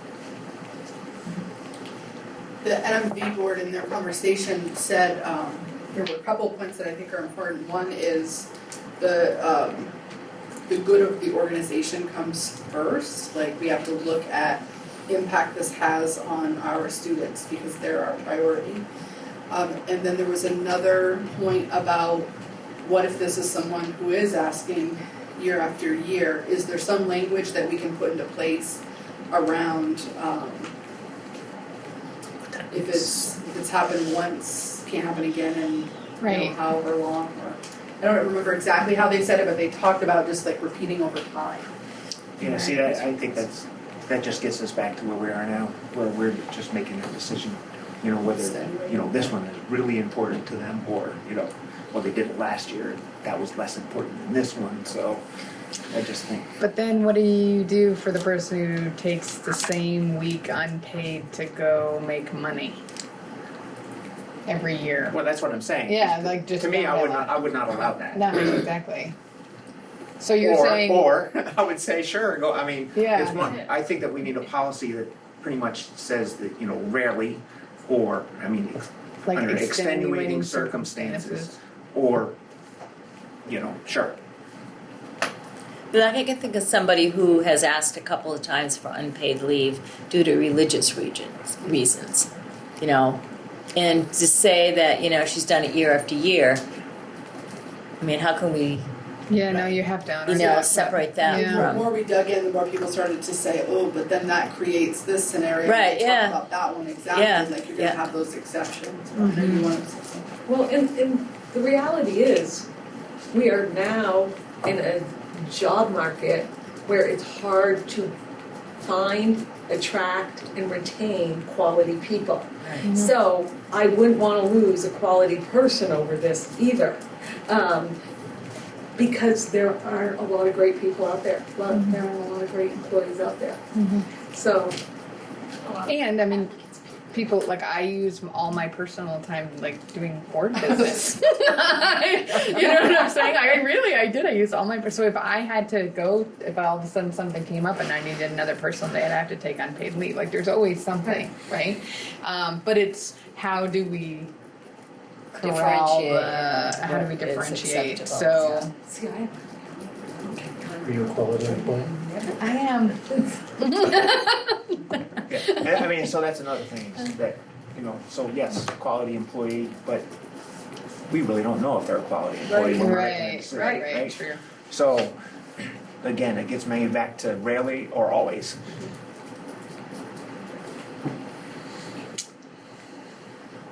I don't know. So when are you going to be on, Survivor? I know. Just in case. It's not really an in-between place there, like to come up with language. Like Yeah, even I if know. it's rarely, you still, to get at what you asked me to look at, are gonna need language around how would you define rarely. Right. Like, I can give you some examples, like my best friend's father, who I grew up next door, passed away. He doesn't fit under the bereavement right. day. clause, I need to go to Massachusetts, I need to be there with my best friend, are you gonna turn that down? Like, we have to Right. talk about those things, there are family weddings that they don't always know about, Right. a year in advance, and it might be that it's in Hawaii. Or something like that, it's my sister and I'm a maid of honor, like, we get all of these kinds of stories, and I hear what you're saying, Rick, about not wanting to judge, like, what's important to you versus what's important, what we think is important, but if we're gonna say almost never, I still feel like we have to define, like, What if you said I'm something? not saying we should go almost never, but Right. maybe just whenever we want, whenever they want. How about like you know? take it for whatever, however, if the leave extends beyond, if we have to pay for a sub or something beyond 5 days, you know, You're responsible. you're for- responsible for paying for the sub. I don't know, or something. You know what I mean? That happens too, where sometimes if you take, you have to pay the sub Well, I think differential between your pay. NMV said something about it couldn't extend more than 3 days. Right. That's what I'm wondering. It's Like like, you said, if it's unpaid, it can't be more than 3 days of unpaid. But if it's unpaid, You're gonna saving- be on a plane for 3 days going to Hawaii. yeah, But you're saving the cost of the employee if it's unpaid. Right. Right. So it's cheaper to hire a sub than it True. would be to pay for that employer. If you can That get is a qualified true. sub. If you can get a qualified sub. unless they So take unpaid for, you know. Well, it still would be cheaper, I it would guess. still be Yeah, cheaper. exactly. So right. the money part, It would be finding the people who you finding could. qualified people. I wonder though, like, I can think of very few employees who are going to request exorbitant unpaid amounts of time off. One, because most people can't afford to take Right. huge amounts of Yeah, time right. off. And two, it's likely that if somebody is making multiple requests for huge chunks of time off, there are probably other performance issues that we're going to be looking at anyway. Like, that's just like an instinct, like, Well, I- so that gets so me. I so imagine if that that's- kind of gets me to A, right? Right. I mean, that kind of gets me to A is whenever they want. Yeah. Because my thought was that you don't lose the employee that you want to keep here, and if that employee is constantly asking for unpaid time off, they probably have other things that they may no longer. right. be And I here feel like for, so. most people don't use that. Most people don't touch unpaid time off. Yeah, so see, that's why I think 90% or 95% Although don't. we've had a It's- ton of requests, I feel like. We've had a bunch. Yeah, but part of that was us not knowing where to bring requests to the right place or not. Right. So I I have just a little bit of worry about whatever you want, because there is a Yeah. cost to this. The cost is in the classroom with the kids. Right. Not financial. Right. Right, well, so, I know. but- Right. So, But again, I What don't if think five people are wanna just go to taking. Loudon in June? And that's a huge one. It is. What's loud? Oh, come Motorcycles. on. Oh, is that that thing? What is it? Laconia. Oh, Laconia. Oh, that's Laconia. Loudon is the car. Well, Laconia is a huge one. July. but how many people save up their personal time? They don't. A lot of times but however, it's at the end of the year. It's at the end of the year when we probably could. It's like the last week of school, isn't It's it? like when Yeah. we should be doing exams. Depends on how many snow days. Yeah, right. Yeah, Right. That's right. It's supposed to be the last. So I know that I wonder if you manage it by the amount of time that they can take. Like you're out of the room, you're out of the classroom for three days or 5 days at the most. But don't you think that that should be handled within on a contract basis? If you're going to limit the number, if you're going to say that, you can have 2 unpaid, days every other year or something, shouldn't that be in a contract as Oh. opposed to? And you can't change your Could you contract. say at the discretion of the administrator with that? Yeah, Well- we can kick that ball right Yeah, now. yeah. There you We're go. all gonna have different thoughts. I really think, I don't know, it's your decision, but I really think, one, most people don't request unpaid time off. Most people can't afford to take extended time off for several weeks. I don't know of anybody who could do that, and most people are ethical enough as educators that they wouldn't do that. And if they are that unethical, that they're saying, hey, 2 weeks, I need this off, I'm going on a family vacation, I want unpaid leave. Well, probably if they're that unethical to disappear for 2 weeks during the school year, they're already going to have other performance issues that are coming up anyway. And that might be a conversation that you're having, like, well, you really want to take this leave when we've had these XYZ conversations about you already not doing these other things. Like, I can't imagine most of my staff ever making that type of request or abusing it, even if it was whenever they wanted. Most people can't afford it. I wonder about right before February vacation, right before April vacation. Right, Well, that which would is be- isn't that in the, it's in our It's just a contract. double personal day. Oh, see, our contract, you actually have to pay a percentage of your annual salary if you take any of those days. Really? Yes.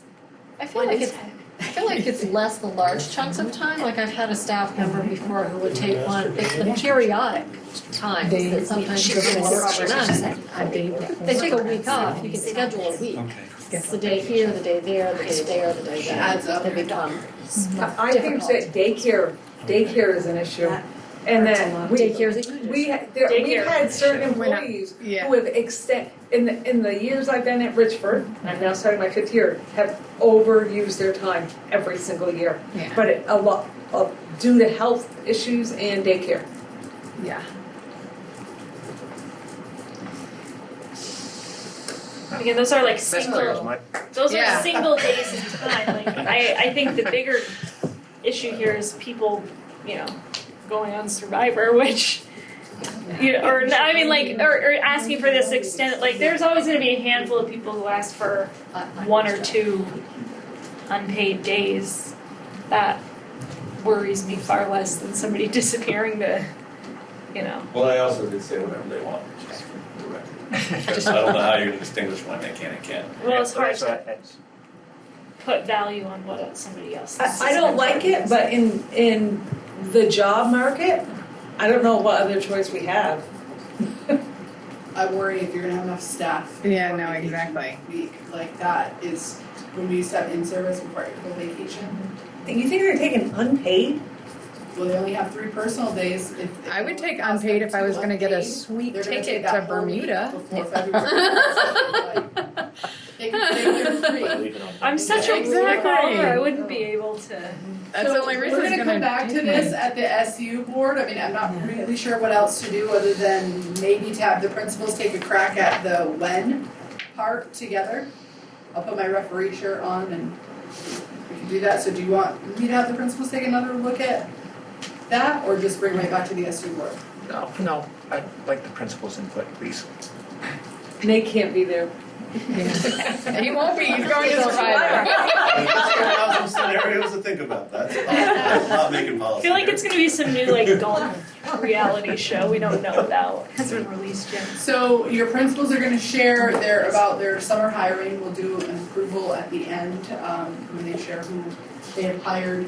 They'll also talk with you about their open positions.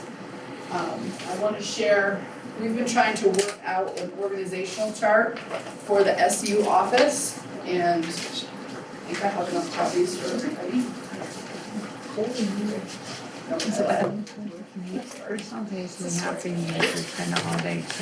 So we're trying to get clear on, so that everybody from within and outside of our organization can tell who we have in what roles. And this is super drafty, but it is so that you can see the connections between the SU board, the superintendent, those local boards, and then all of the kind of categories and groups of employees we have within our organization. So the arrows are intended to, they're not completely clear, but they're intended to represent kind of who people are answering to. So in my role, I answer to the supervisory union board. The NMV and the ERUUSD, they have those lines that go down to principals. Under the superintendent, you can see who are my kind of direct reports. And then you can see under each of those direct reports, who are they responsible for supervising.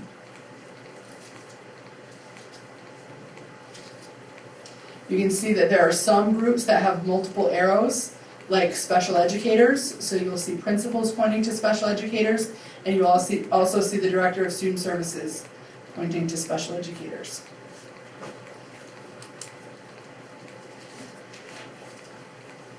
And I think there's a little.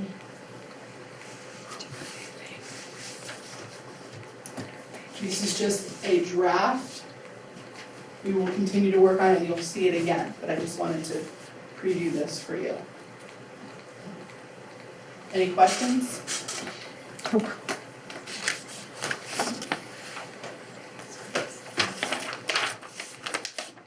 How does leaps fall into you?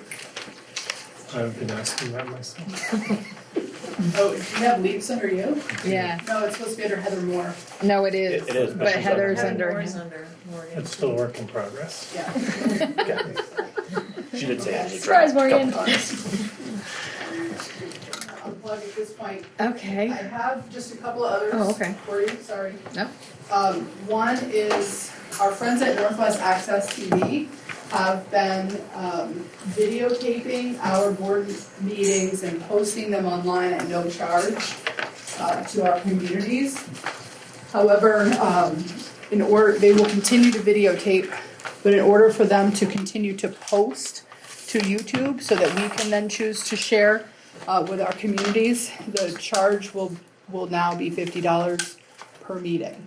So I want you to have a conversation and give me direction about whether or not you want them to continue to tape and post to YouTube so that we can use the video for posting, sharing.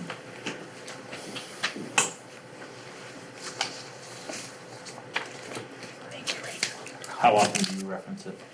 Yeah. that's what I was Well, we had one big reference we were trying to get at that was associated with Act 46. wondering. Did we ever get at it? Yeah. I think we found it in there. Well, I think we had a part of it. Yeah.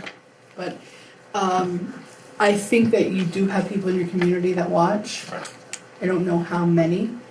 I think that one of the things that is important is, in my mind, is that your community members feel a sense of loss over the merge, and they feel that it will be more challenging to kind of get to their board members because we'll be alternating towns for this board.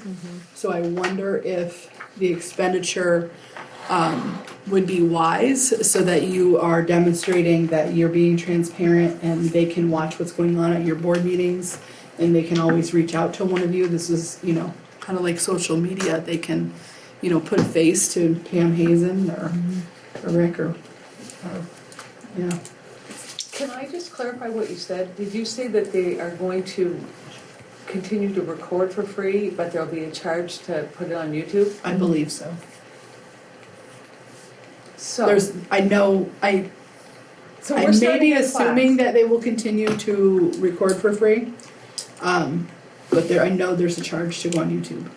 So we're starting a class this year, interacting with our community, and kids are going to be either taking the class for humanities credit, for community service credit, for a computer credit that they need. I believe that class could do that work. But I would have to check with Chris Hoyt to make sure. In both communities? Well, if they were recorded, and then we got the recording, That might cost money. That's gonna be. It costs money to get the recording. Yeah, and I Okay, almost so- feel like it was the recording because the select board's going through the same thing, and in order for Okay. them to come, it was going to be a fee to come. can I check on that? Or do you want to decide tonight? It's really up to the board. When do we have to decide by? Well, our friends are here tonight. Not quite sure how many more months they will come, but I know right now, like, this meeting is not gonna get posted to Right. YouTube until I get back to them about whether or not We're gonna pay for it. Right. My only, which I love that idea, my only concern would be dwindling participation, I wonder. It being nights, and I don't know the class at all, but I'm wondering. Just like when we've tried to have student participation in boards, it starts out and then they stop coming kind of deal. But if it's for a class, it might be different. But I think that you're right order for our community so that if we see it, I think is probably valuable. Do we know if it's like a year-to-year contract? Is it month-to-month? Or is it? He didn't give me that. He Didn't just give the said that we'll specifics. start charging. Okay. I'm assuming that if that's the case, we could. So the good news is the number of board meetings you had last year compared to the number you should be having this year should be significantly less. Good thing we got that on the camera. Yeah. So, I was actually gonna bring that up later. In that, you still wanna have one school board meeting a month. And maybe have 2 school board meetings a month with, break it into either elementary schools or high schools, or, because if you add another hour on top of this for board, Board CE, training. it's gonna be long. And the other thing is, we're operating 5 schools, it would be nice maybe to get feedback and decisions made faster than. Those were kind of my thoughts.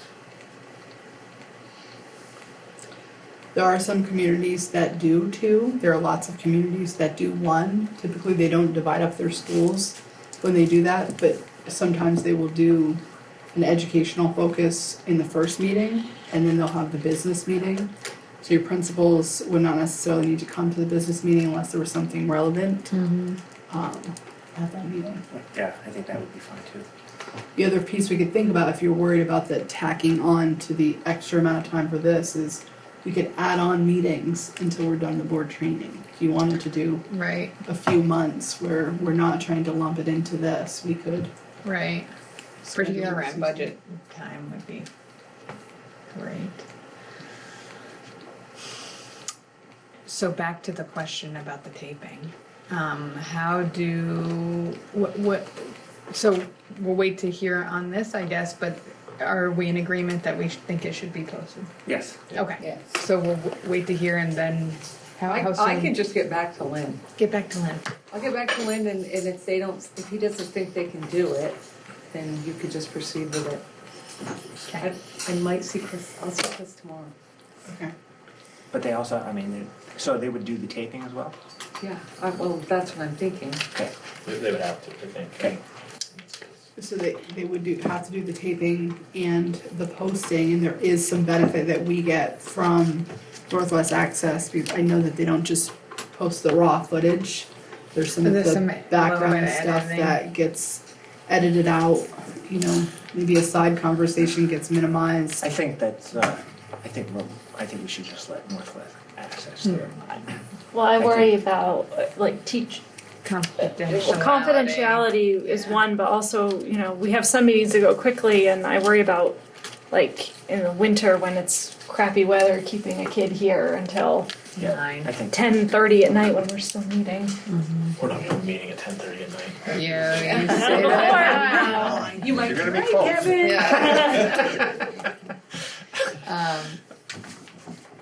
Okay. The last piece is, I think you just told me to go with Northwest Access, is that right? that is correct. Okay. Did you get that on tape? So I had a request today for a student. So I want to back up to last January. I went to you, we did some work both at the Enosburg board level and the Richford board level around school choice. And we talked about the impact of late choice approvals. And we had one board that was not approving late and another board that was approving almost all. We made some decisions about not approving late Right. applications. However, we've had some situations where we've had like a kiddo whose family moved in March to another community, and they were already attending one high school, and you made the decision to allow that student to remain. Things Or like that, right. like Yeah. those special circumstances. So we have a circumstance tonight where a parent is asking, there's a mother who lives in Richford There's a father who lives in Fairfield. The child will be an 11th grader, has been attending Richford right along.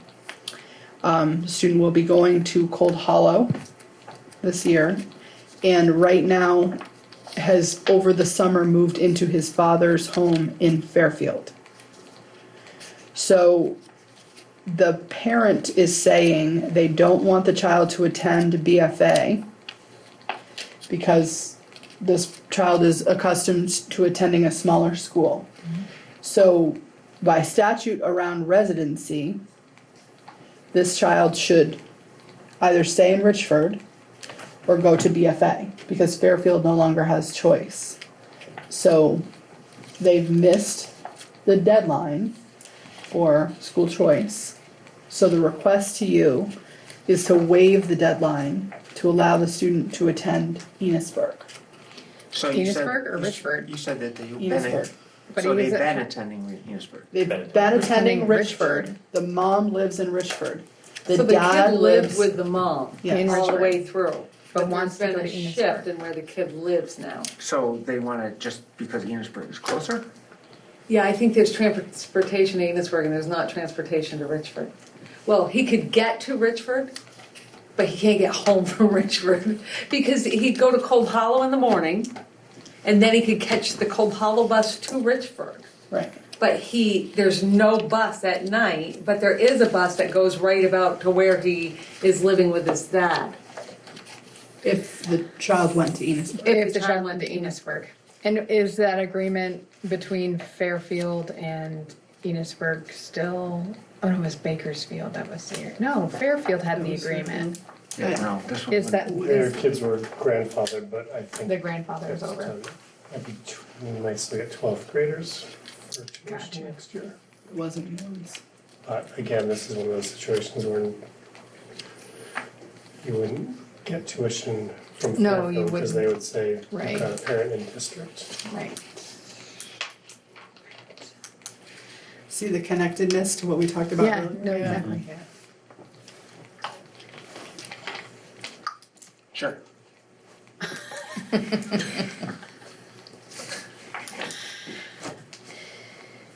Everybody? Shoot them from the hip. I'm balking just a little bit just because wasn't it in statute that wasn't the statute that anything after that particular date? We're not supposed to approve. Right.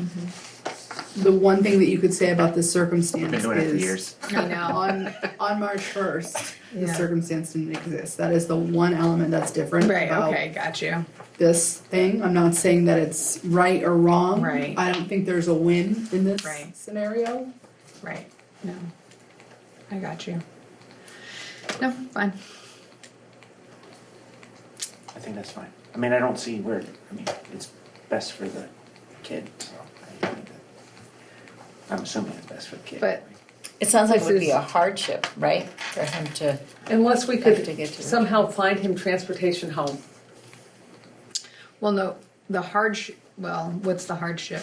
I mean, the transportation, I mean, he wouldn't. Oh, Well, it doesn't matter if he goes to Richford or Enosburg, we're still not gonna get. I mean, that's kind of where I'm sticking to is he's still gonna be going to a new school. Whether it's BFA or Enosburg. Correct. Right. And so my leniency towards, to continuing that relationship with Richford that he's had since the 11th grade, but he's not even doing that, although there will be students at Cold Hollow that he has. He was going to Cold Hollow anyway. Was registered for Cold Hollow. And So he's a senior. Cold Hollow is, Junior. he's Junior. going, right, junior. He was registered to go to Cold Hollow this year anyway. So And I So think if that's you- one of the reasons he wants to stay in our SU. And that's a full day? program? Half day. It's a half And day. there is some financial benefit, I believe, Morgan, for a kid to come to Cold Hollow from Fairfield, So- right? Yeah, there is. So let me ask you this: is that is the programming at Cold Hollow that he or she is participating in also offered in the other I don't district? know what we're talking about, but I don't either. But I believe it is. okay, So they would have to go to the Career Center, right? Northwest Tech. He would have to. Do they have an It's automotive. application process, like Cold Hollow has an application process? I'm guessing that there's a spot held for this student. So Mom is saying in Richford, then does it have to be through school choice? Mom's a resident in ERU, But we don't have school choice. but they just gave you authority to deal with these situations. So we're Right. not hurting the kid, No harm. There you go. and then we get to count them. No harm. Can we count? I really can't don't count. know how We we can't can count them. hold people Can't count school accountable when choice. they Yeah. aren't even, some of these kids Yeah, don't we know where can't they're gonna count. be living That works. in. Right. No, I know. I mean, yeah. You can say It's it's okay. true. But, well, But Richford counts them instead but of Richford, Fairfield. but Richford counts them. So I'm just going to be transparent. My scenario is not going to be, because I want to make sure people hear this if they're watching this tape. It's not going to be just anybody gets to choose to go and explore Right. school choice in the other town. We have 2 years to define what that policy is going to be.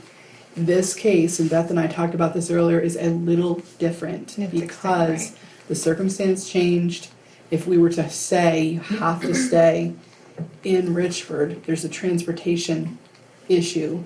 There is a concern about bigger school versus smaller school. Enosburg is still your same district, so we have the ability in this case to be okay with it. Right. But if it's just that the will of someone is to switch schools, I'm less likely to approve that because it would be a Pandora's. Well, but then you go Once back, we do it. so That's if you go back to the thing with Montgomery then they don't have choice then.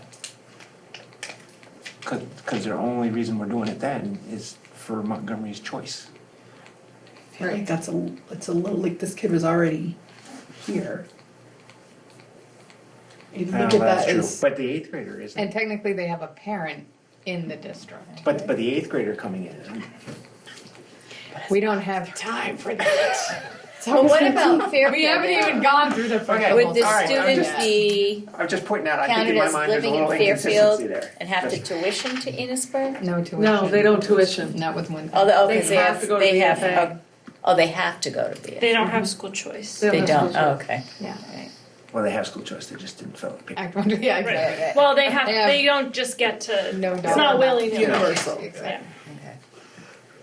Okay. No harm. I think that the factor here is that the kid did not know that he was not gonna be living in this school district. And At the he time, didn't in know- time to get the paperwork done. He didn't even know at the end of the school year he wasn't gonna be living in this school district. Right. You know, and the circumstances were outside of his control. I don't know, I feel there's a little bit of a difference. Every situation is unique. And So it's, true. it's hard. It's because if we do it for one, we're gonna get another one that's gonna have Very similar. similar situation, and again, Pandora's box is gonna open up, and Right. then it's just gonna be wide open. Yeah, which, Need a policy. we do need to get on a policy. yeah, we do. Yep. Working on that. That's all I have. Okay. Michelle, you're first. Promise to go quickly. I put just in my board report, I just a brief opening of what the beginning of the school year is gonna look like. I added in our back to school night, believe it or not, it's next Thursday, so and in services all week next week. I'm really, really excited about having Representative Joelle Van Lent here on Monday, August 19th. She's great. gonna be fabulous with everyone. And then we'll work from there to implement different things. First day of school is listed, and on that first day, we also are having play and preschool screening, so it'll be a busy parking lot, busy area. I didn't put an update about our phone and our school security stuff, but all that work I've done, lots was done this summer, and I'm still trying to figure out the technical pieces we do on how to run our access cards and lots of other stuff. Next report, I'll make sure to add that information in there.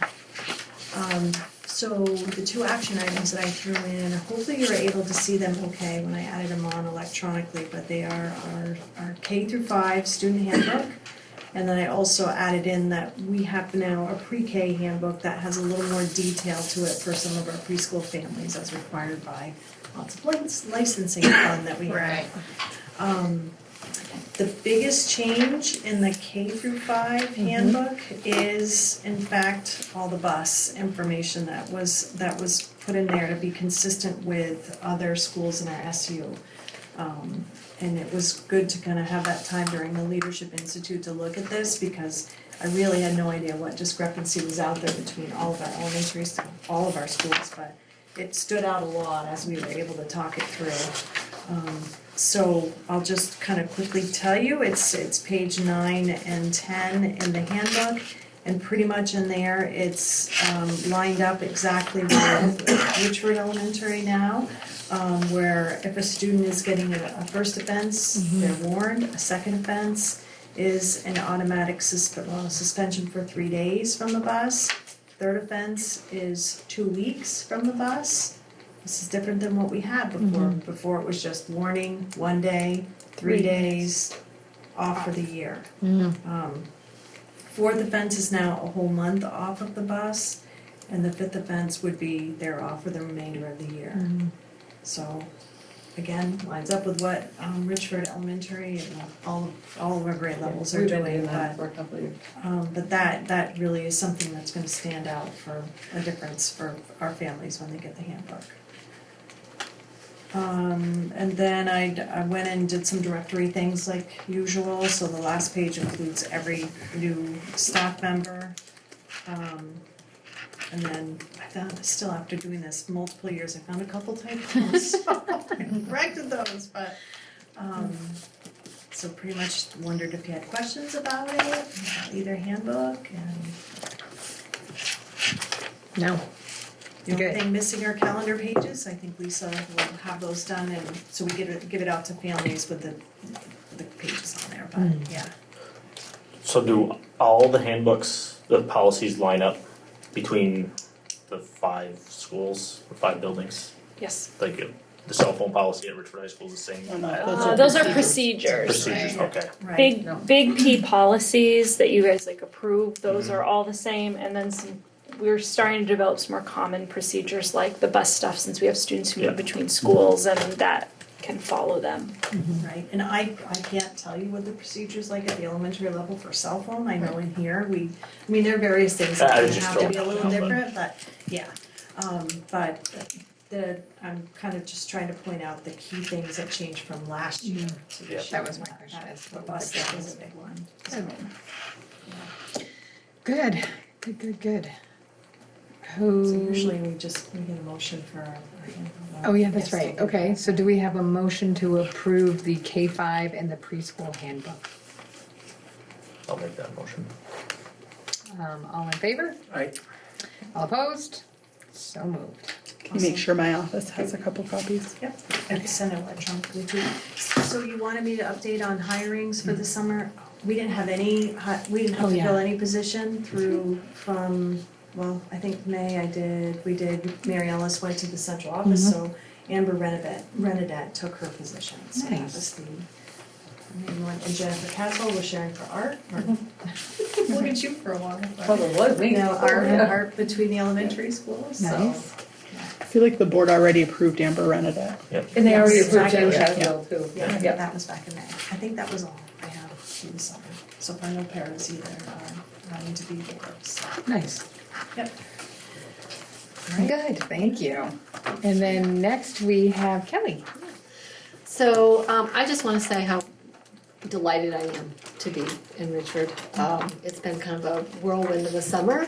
I sort of keep telling people like August 1st happens and then it's like August 25th. There's like nothing in between. Right.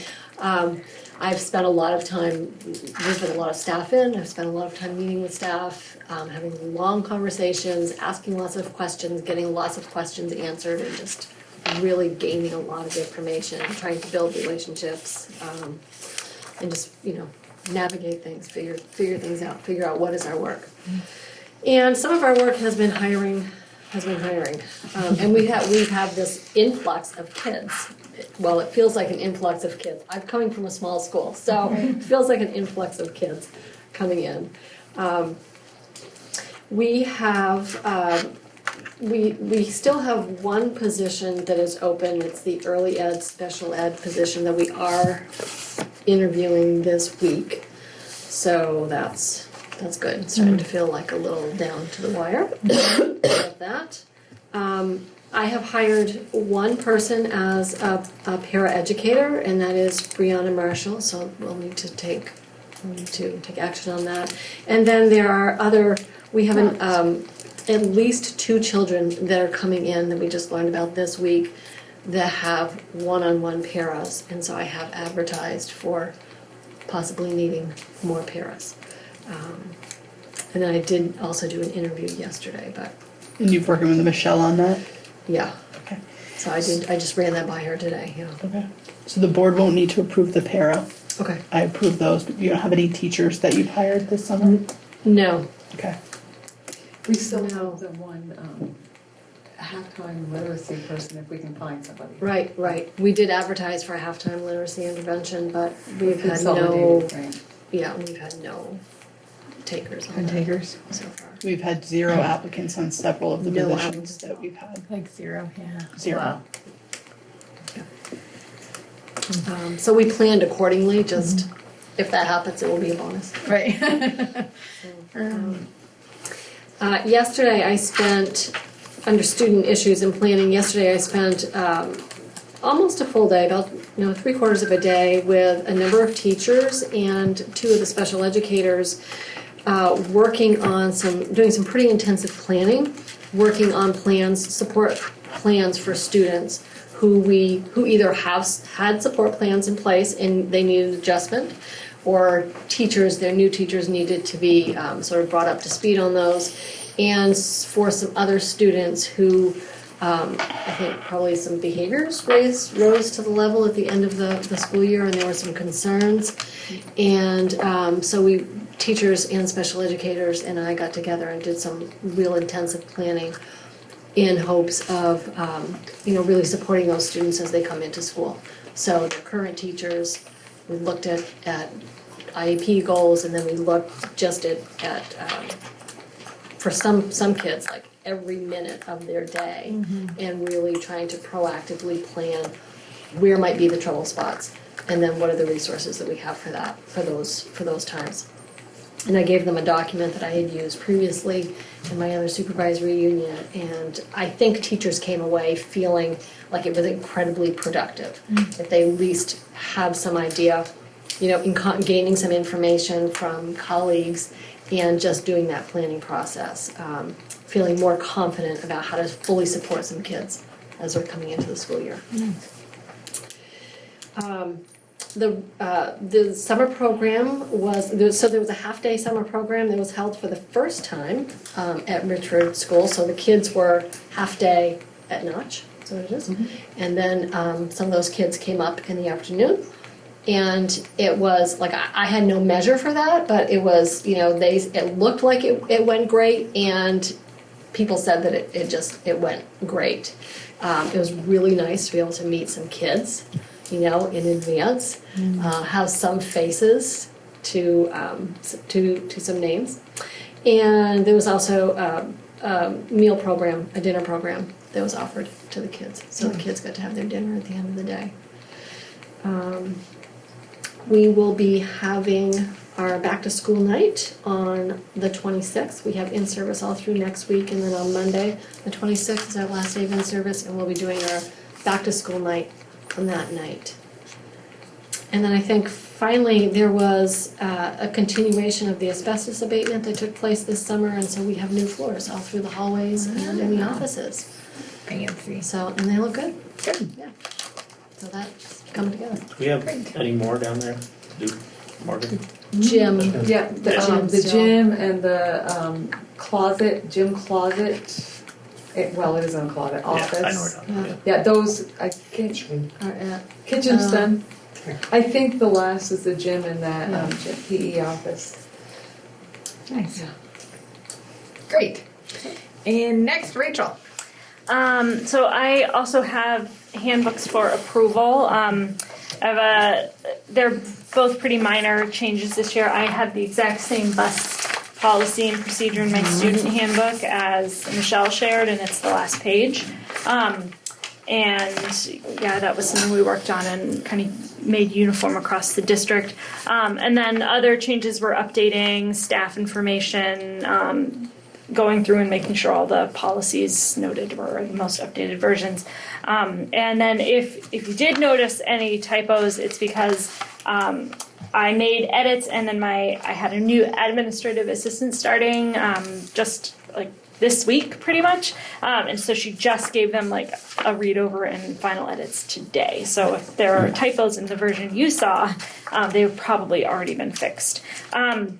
Yeah, I just need approval for the 2 handbooks, staff and teacher. Motion for the staff and student handbook.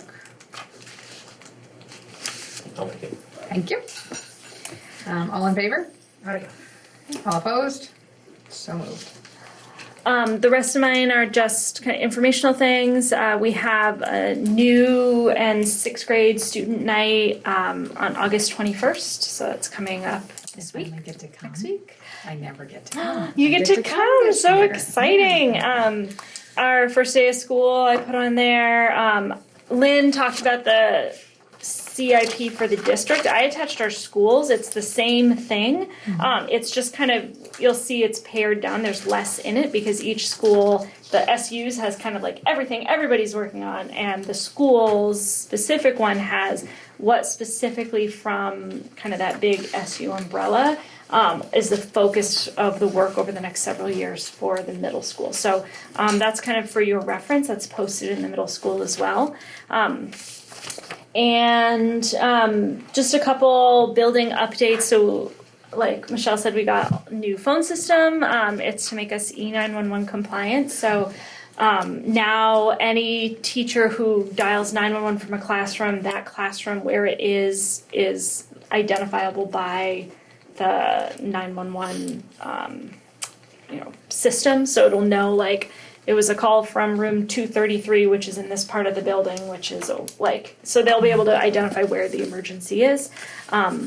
And so that's really helpful. And also all the phones can now do an all-call page for the whole building from any phone in the school. So if there's some sort of emergency, any teacher can pick up a phone and, say that, I need to make a whole school alert or warn everybody of an emergency, and that can go through the whole building from any phone. We were not able to do that before. Before, I think it was like 6 of the phones in the building could do that. So now they all can.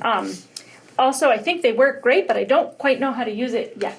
So they look really nice. We're all getting trained kind of in an ongoing. Glad I'm not the only one. No, I was like, what do I do with this? Like, how do I make a call? And Can so, you hear me now? Right, there's a lot of that, Where's the like voicemail? me like trying extensions and then not being the same extensions anymore. So we're getting all of that information, and part of in-service will be training teachers on how to set up and use their new phones, and I get to also learn how to set up and use my new phone. Although I do have voicemail. Also, just a reminder to everybody that all staff in our district has new email addresses now. So we're all firstname.lastname@fnesu.org. So it's easier to find anybody in any school. And we shared that information in our back to school updates as well. I won't go into a lot of detail because I know you can all read, but I put an overview of what we're focusing on at our in-service.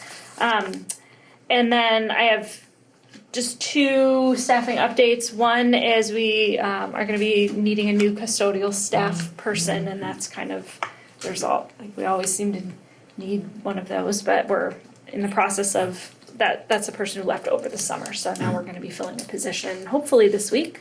And then Beth and I got creative with some grant money and the fact that we're now a unified district and found a way to share a teacher between our 2 schools to provide reading supports.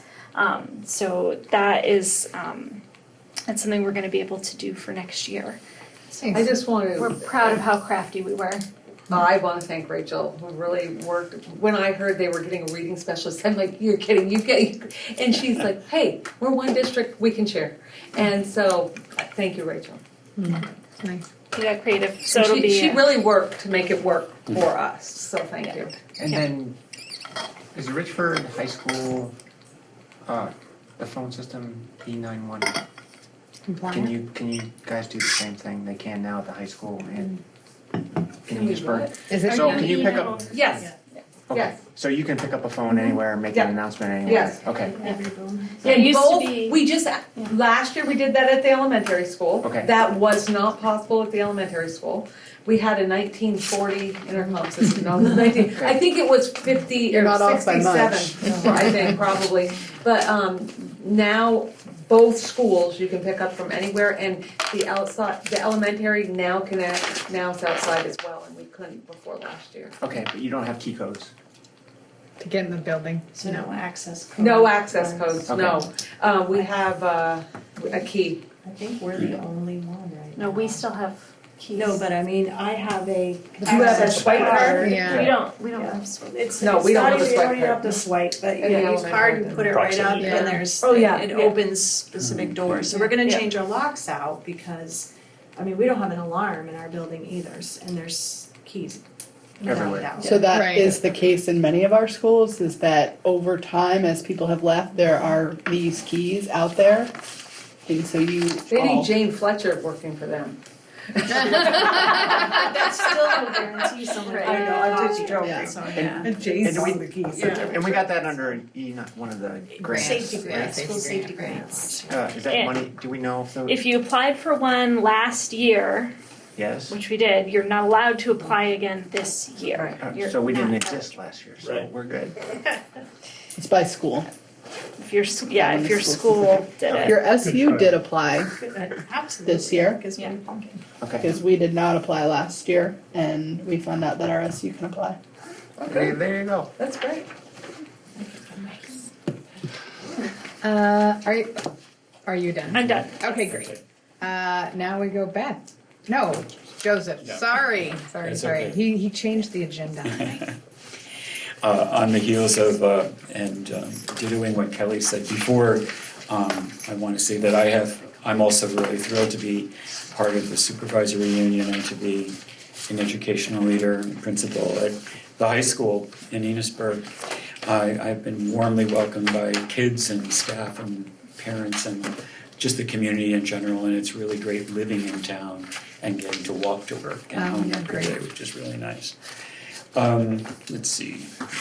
Things. As far as I want to thank Rachel for coming to my rescue and being collegial, and my buddy next door and helping me come up with this agenda board report. But when it was typed up, it was typed up as middle school. So anyway, but my name's at the top, but I'm really the principal of the high school. And there aren't any major changes in the student parent handbook update, but it's not ready in its final copy yet. Okay. There are a few things as far as language that are consistent with things like equity and student voice and stuff, and sort of doing a new take. One would be on student privileges. An example would be senior privileges. We're starting out with every senior has senior privileges and how you keep them.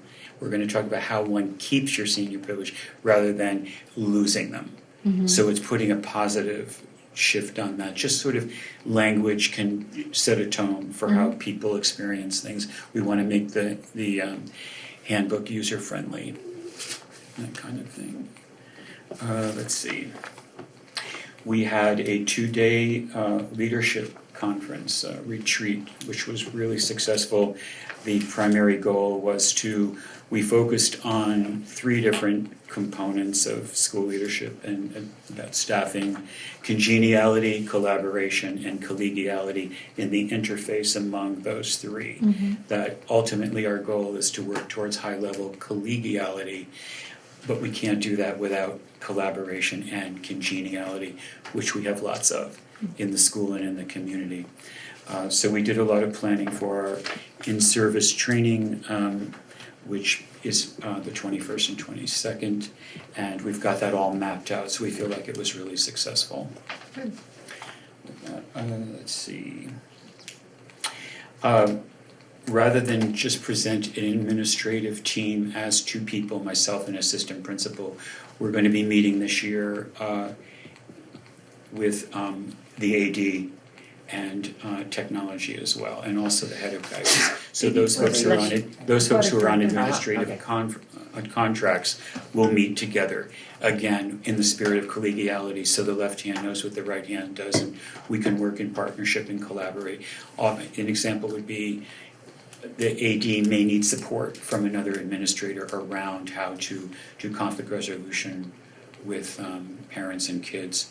And it's a model I'm comfortable with and have experience with, so I feel like keeping the five of us together rather than the traditional model of assistant principal only, it expands it.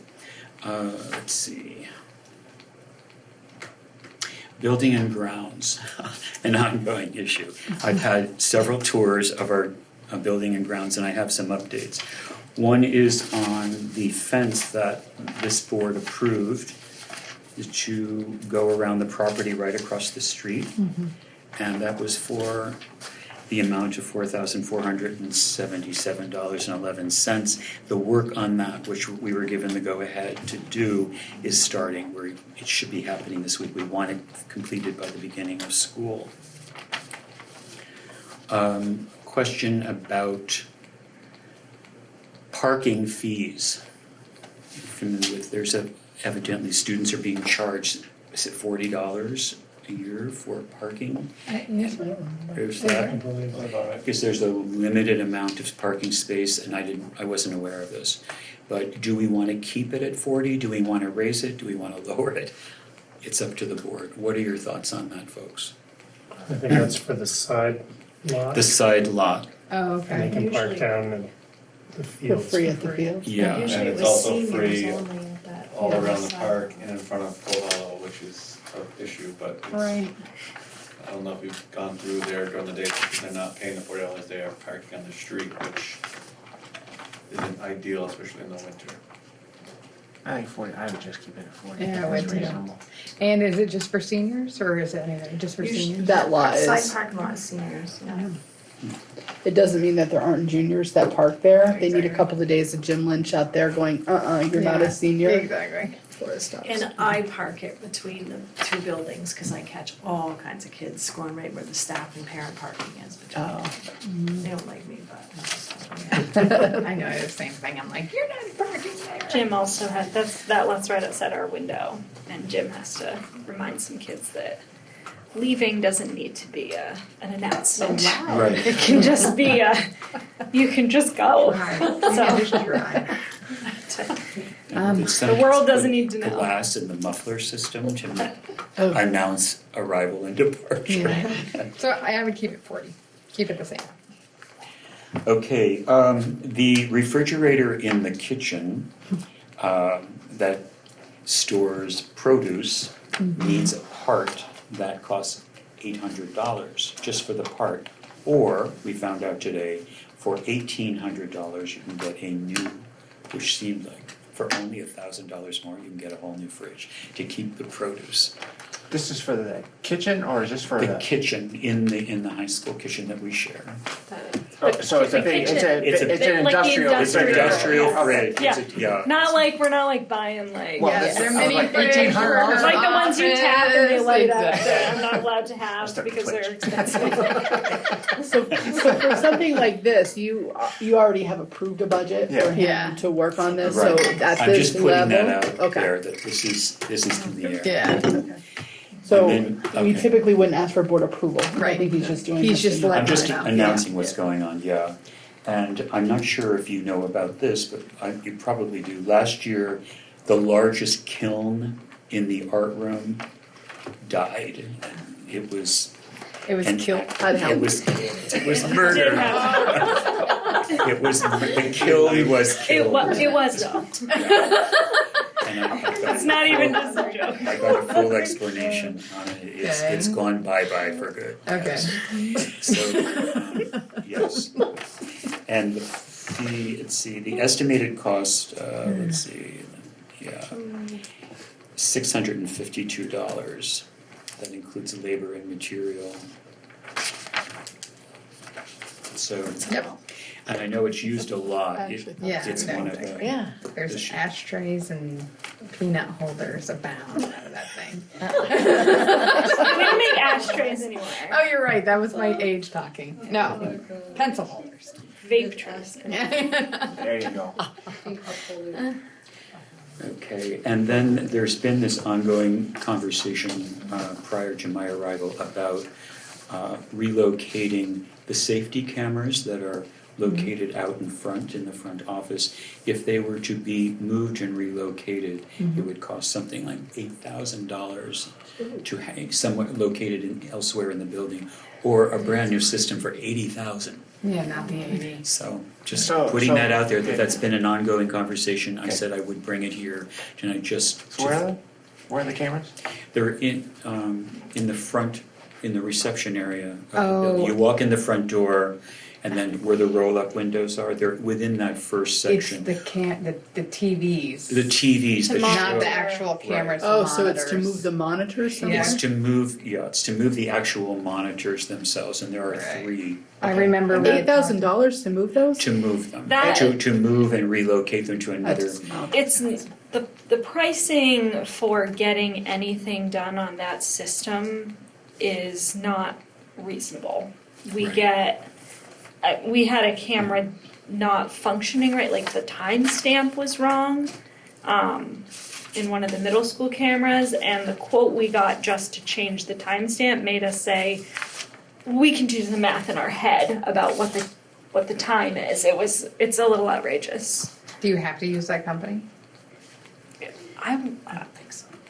I bet you could. So you own the system once you buy it, so, but the problem is it might not be adaptable. Servicing. It's Like, Right. if they have a different product, it might not just fit into that system. So the reason for moving it is, We had talked about Privacy. privacy, remember, where, It's because issues it's around right when you walk confidentiality. in. It's where it's located.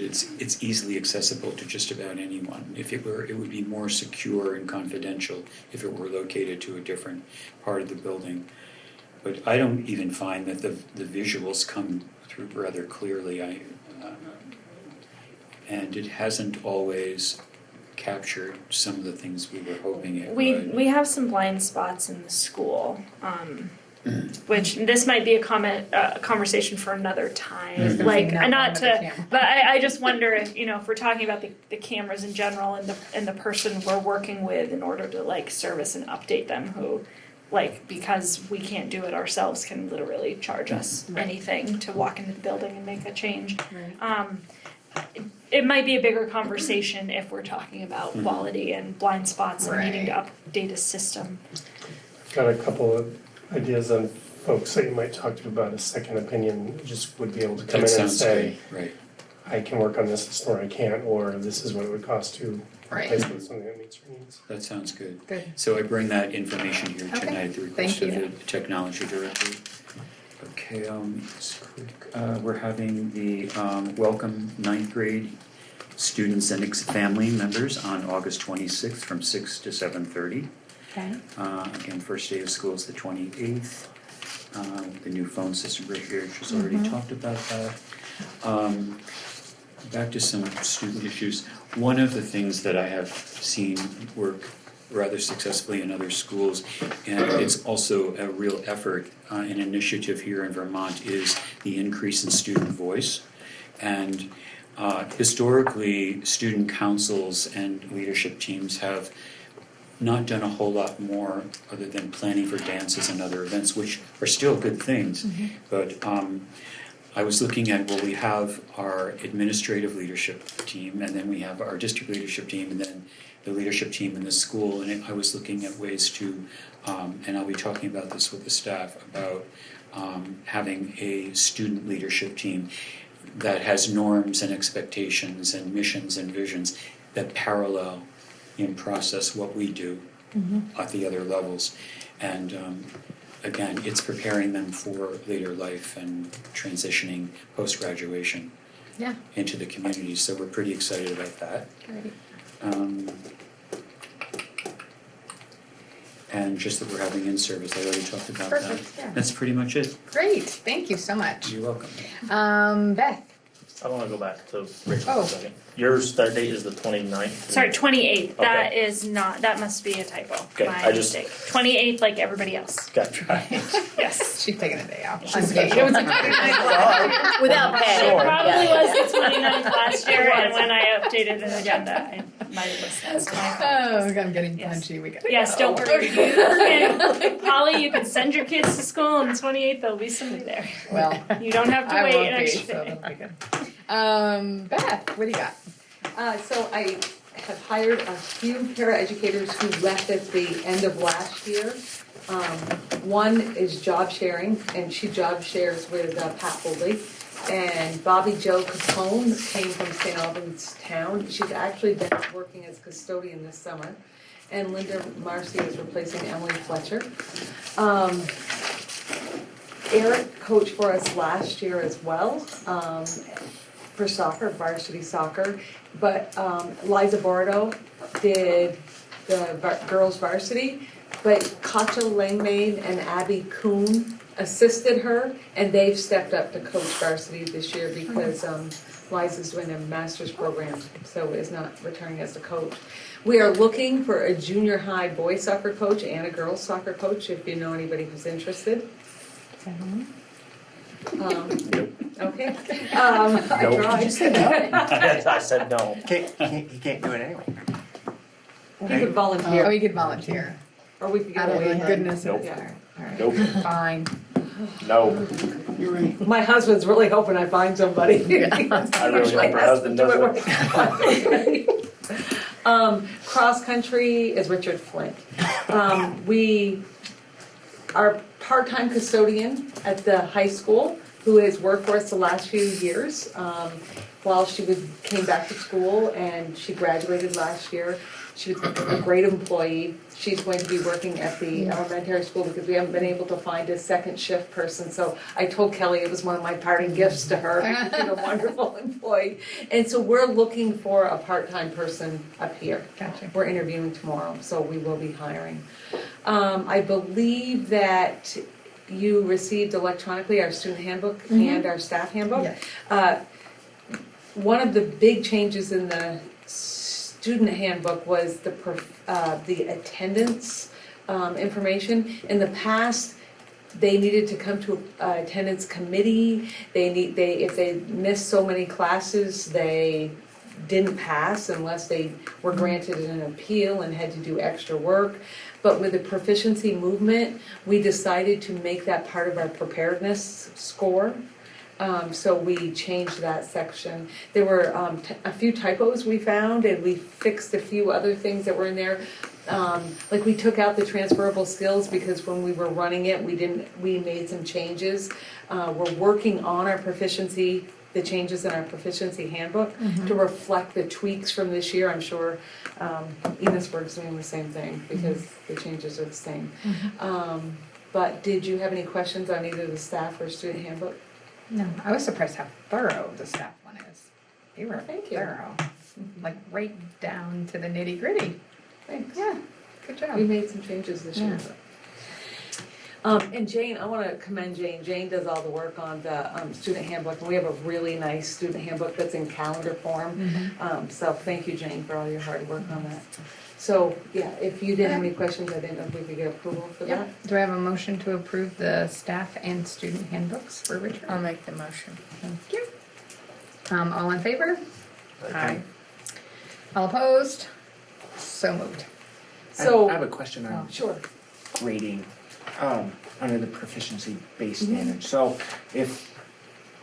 and the reassessment periods, are those changing, or are they? Yes. Okay. So the reassessment period, there's going to be 4 marking periods instead of 8. Okay. Both schools? For both schools. All this is for Okay. both schools. Teachers can give multiple assessments. Okay. They can reassess during the, they can assess more than once, and they can reassess during the marking period, but we are having one reassessment day at the end of marking period 1 and 3, and 2 days at the end of 2 and 4, at the end of the semester. Okay. We're giving 2 days. So it's really less days overall, but they're spread out. Okay, and what are those reassessments at the end of the marking? What students are required to take those reassessments? Well, students who have, I'm not sure if that's the same in both schools, but at Richford, it was students who had less than a 3. Okay.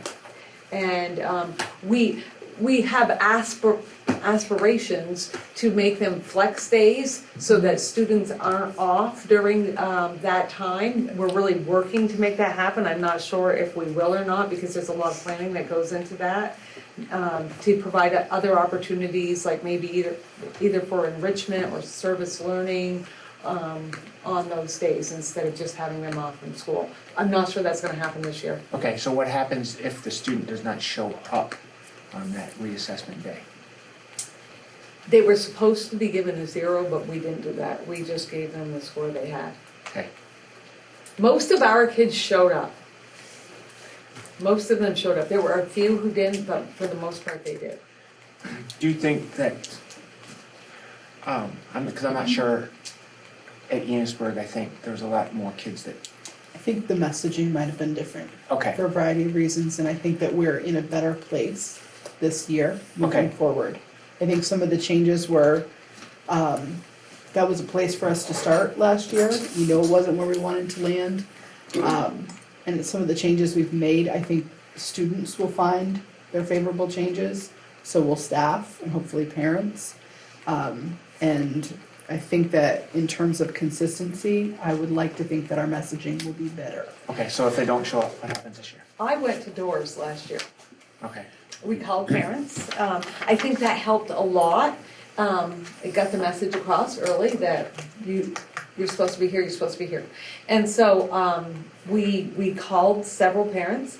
I went and knocked on doors, and Well, it wouldn't be proficient either, because remember, they had to take the assessment if they weren't proficient. So if they didn't show up, But rather than they have the wouldn't be kids not show proficient. up, I went and knocked on doors and said, come on, you're coming to school. so this is what, so these kids, in my opinion, weren't proficient, but they didn't show up for the. So they shouldn't have been proficient at the end. What our Here's goal, the- I'm sorry, my hope and our goal is to provide supports all the way through, so there's no surprises at the end. We shouldn't be doing crisis work at the end of the year I agree or at with the you. end of a semester.